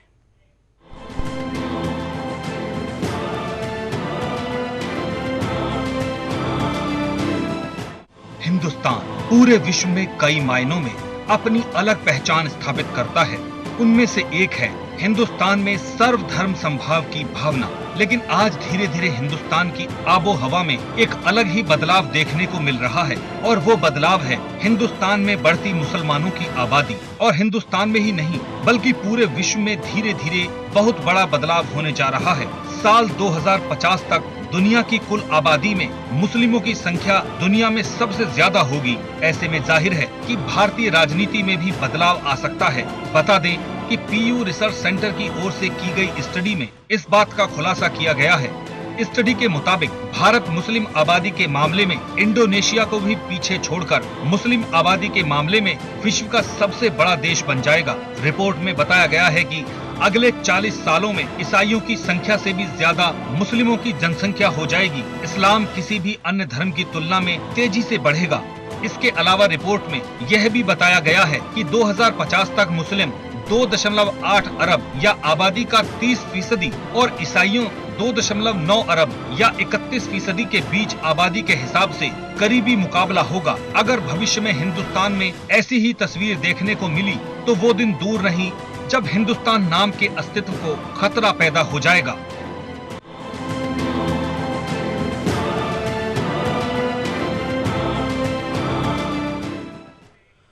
अब इसे कोई खतरे के रूप में देखता है, कोई इसको चैलेंज के रूप में देखता है, कोई इसको सामान्य घटना बता रहा है, तो कुछ लोगों के लिए ये मुद्दा है ही नहीं। लेकिन मुद्दा तो है, किस एंगल से है ये अपने अपने चश्मे, अपने अपने दृष्टिकोण, अपने अपने हितों के ऊपर निर्भर करता है। लेकिन राष्ट्र हित में ये क्या हो सकता है, कैसे हो सकता है और क्या इसके परिणाम दुष्परिणाम होंगे, इस विषय पर हम बात करेंगे। क्योंकि किसी भी सभ्यता के लिए उसका डेमोग्राफिक अस्तित्व सबसे महत्वपूर्ण माना जाता है, और यहाँ तक कि अंतर्राष्ट्रीय मंचों पर भी इसके रक्षा के लिए विभिन्न उपायों की बात हमेशा होती रहती है। हमारे साथ दो विशेष मेहमान हैं, हम उनके पास चलेंगे और उसके साथ साथ आप लोगों के कॉल भी लेंगे। स्क्रीन पर चल रहे नंबरों पर आप फोन करके अपनी बात को रख सकते हैं, स्काइप के द्वारा वीडियो कॉल कर सकते हैं, और हमारे फेसबुक पेज सुदर्शन न्यूज़ पर आप अपनी प्रतिक्रिया दे सकते हैं, जिसको हम स्क्रीन पर दिखाएंगे। और दोनों धर्मों के या किसी भी धर्म के या धर्म को ना मानने वाले लोग भी अपनी अपनी मान्यताओं के आधार पर, लेकिन किसी धर्म के बारे में अपशब्दों का उपयोग ना करते हुए अपनी प्रतिक्रिया को दे, यह हम चाहेंगे। शुरुआत करते हैं बुखारी जी से। डॉक्टर बुखारी जी, घटना और मुद्दा आपने देखा है, क्या प्रतिक्रिया है आपकी? जिन लोगों ने ये ख्याल जाहिर किया है या जिन्होंने इस पर रिसर्च की है, ऐसा लगता है कि उन्होंने इस्लाम के कानून का, इस्लाम के उसूलों का और सिद्धांतों का मुताला किया, स्टडी की है। इसका मतलब ये नहीं है कि शरअ पैदाइश बढ़ेगी, बल्कि दुनिया के अंदर जिस तरीके से बेचैनी फैल रही है, दुनिया के अंदर अराजकता का माहौल है, इंसान गरीब है तो गुर्बत से परेशान है, मालदार है तो मालदारी से परेशान है, माशरा इतना खराबी की तरफ जा रहा है कि ना नारी को चैन है ना नर को चैन है। इस तरीके के दुनिया के अंदर तमाम कवानीन जो हैं वो ऐसी तेज़ी के साथ हालात बदल रहे हैं कि कहीं दुनिया को चैन नसीब नहीं हो रहा है। स्टडी करने वाले लोग जो कवानीन की स्टडी कर रहे हैं वो देख रहे हैं कि दुनिया में कहाँ पनाह मिल सकती है। तो पनाहगाह ढूंढने के लिए जब जाएंगे तो उनको इस्लाम के कानून की रोशनी में पनाह मिलेगी, इसलिए लोग उसकी तरफ खुद ब खुद बढ़ने का मतलब काम आपका करेंगे। कहना है कि लोग धर्मांतरित जो होंगे वो अपनी मर्जी से होंगे, कोई ये करेगा ये नहीं। आंकड़ा वो नहीं है, ये जन्म के आधार पर है, पैदाइश के गति के आधार पर है। इसमें वो वाला आंकड़ा नहीं है जिसमें लोग धर्मांतरित होने वाली बात को कहा गया है। ये मैं आपको स्पष्ट कर पैदाइश दूं। के आधार पर तो जब से दुनिया पैदा हुई है, जब से बढ़ रही है दुनिया लगातार और बढ़ती रहेगी। चलिए हम विजय शंकर जी के पास चलते हैं। विजय शंकर जी, इनका कहना है कि लोग शांति के तलाश में इस्लाम में आएंगे। मुझे लगता है कल सुबह से जब से ये शोध आया है, ये रिसर्च आया है, तो मैंने कई लोगों से चर्चा की और कुछ लोग तो बड़े खुश थे कि देखो भारतवर्ष जो है दुनिया का तीसरा बड़ा ऐसा धर्म बन जाएगा, हिंदू धर्म, कि दुनिया में तीसरी जनसंख्या उसकी हो जाएगी। मैं इस पर जब सोच रहा था तो ध्यान में आया कि 2000 साल पहले दुनिया भर में ये जो क्राइस्ट की पूजा करने वाले लोग नहीं थे, कोई क्रिश्चियन नहीं था, और 1400 साल पहले कोई इस्लाम को मानने वाला दुनिया में नहीं था। और आज भी जो शोध हुए हैं और जो खुदाई से, जो अनुसंधान से जो चीज़ें मिली हैं, उनसे ध्यान में आता है कि चाहे वो अमेरिका हो और चाहे रशिया हो, सब जगह हिंदू धर्म के अवशेष हजारों हजार साल पहले के वहाँ मिलते हैं। और आज भी अमेरिका में एक बोलते हैं रेड इंडियंस, वो सीधे सीधे इंडियंस बोलते हैं और अपने को भारत से जोड़ करके देखते हैं। मेरा कहने का मतलब है कि दुनिया में 2000 साल पहले जब क्राइस्ट नहीं थे और 1400 साल पहले इस्लाम नहीं था, तो दुनिया में कौन था? तो स्वाभाविक रूप से जो आज अवशेष मिलते हैं उसके आधार पर यह कह सकते हैं कि सारी दुनिया में हिंदू धर्म का बोलबाला था, बड़े बड़े परिमाण पर हिंदुत्व शामिल था। एक शब्द उसमें और दिया गया है कि नॉन रिलीजियस। वो नॉन रिलीजियस आज की डेट पर तीसरे नंबर पर है। उनमें से कुछ सभ्यताएं हो सकती हैं उस समय, नॉन रिलीजियस जिसको बोलते हो, उसमें कुछ सभ्यताएं हो सकती हैं। अब चिंतन करने का विषय यह है कि जो 2000 साल पहले कुछ था ही नहीं, 1400 साल पहले कोई सभ्यता नहीं थी इस्लाम की, तो आज ये जो भी परिमाण में है, पहले नंबर पर क्रिश्चियन है और दूसरे नंबर पर इस्लाम है, चौथे नंबर पर हम हैं, तो जो हमारी सारी जमीन थी वो जमीन कहीं ना कहीं खाई गई और आज सिकुड़ते सिकुड़ते हम चौथे नंबर पर पहुंच गए। इसलिए खुश होने की जरूरत नहीं है कि 2050 में हम तीसरे नंबर पर पहुंच जाएंगे। नहीं, मुद्दा वो है ही नहीं, आप गलत दिशा में बात कर रहे हैं। हम तो केवल आज मुस्लिम आबादी के विषय में बात कर रहे हैं। हिंदू आबादी क्या रहेगी और क्यों ऐसी हुई, इसका हम अलग एपिसोड करेंगे। जो बात इन्होंने कही है कि शांति के तलाश में लोग इस्लाम की तरफ आएंगे, इस पर आपका क्या कहना है? देखो, शांति के तलाश में ये प्रमाण बहुत सारे देखे जा सकते हैं कि ईरान और इराक 28, 30 साल की केवल अवधि में ये केवल सब धर्मांतरित हो गए हैं और तलवार की जोर पर हुए हैं। ये दुनिया जानती है, इतिहास कहता है, और बलात् धर्मांतरण किया गया है। और दूसरा जो एक सेक्ट रहा है, जो माध्यम रहा है, अधिक से अधिक जनसंख्या बढ़ा करके, आप उनके यहाँ सिस्टम में देख सकते हैं, लिखा पढ़ी करके जो हुई है वो देख सकते हैं कि अधिक जनसंख्या करके और बलात् धर्मांतरण करा करके अपनी जनसंख्या को बढ़ाया जाए, ये इनका एजेंडा रहा है और आज भी है। हमारे साथ कई कॉलर भी जुड़े हुए हैं, उनके पास भी चलते हैं। आप भी कॉल कर सकते हैं, अपनी बात को रख सकते हैं। कॉलर के पास चलते हैं। जय हिंद, बोलिए। हेलो। हाँ सर, ये कह रहा था, इमाम साहब से मैं पूछना चाहता हूँ कि ये जो कह रहे हैं कि इस्लाम, हर कोई आदमी शांतिपूर्वक इस्लाम में आना चाहता है, ठीक है, तो क्या ये बता सकते हैं कि इस्लाम का मतलब क्या होता है?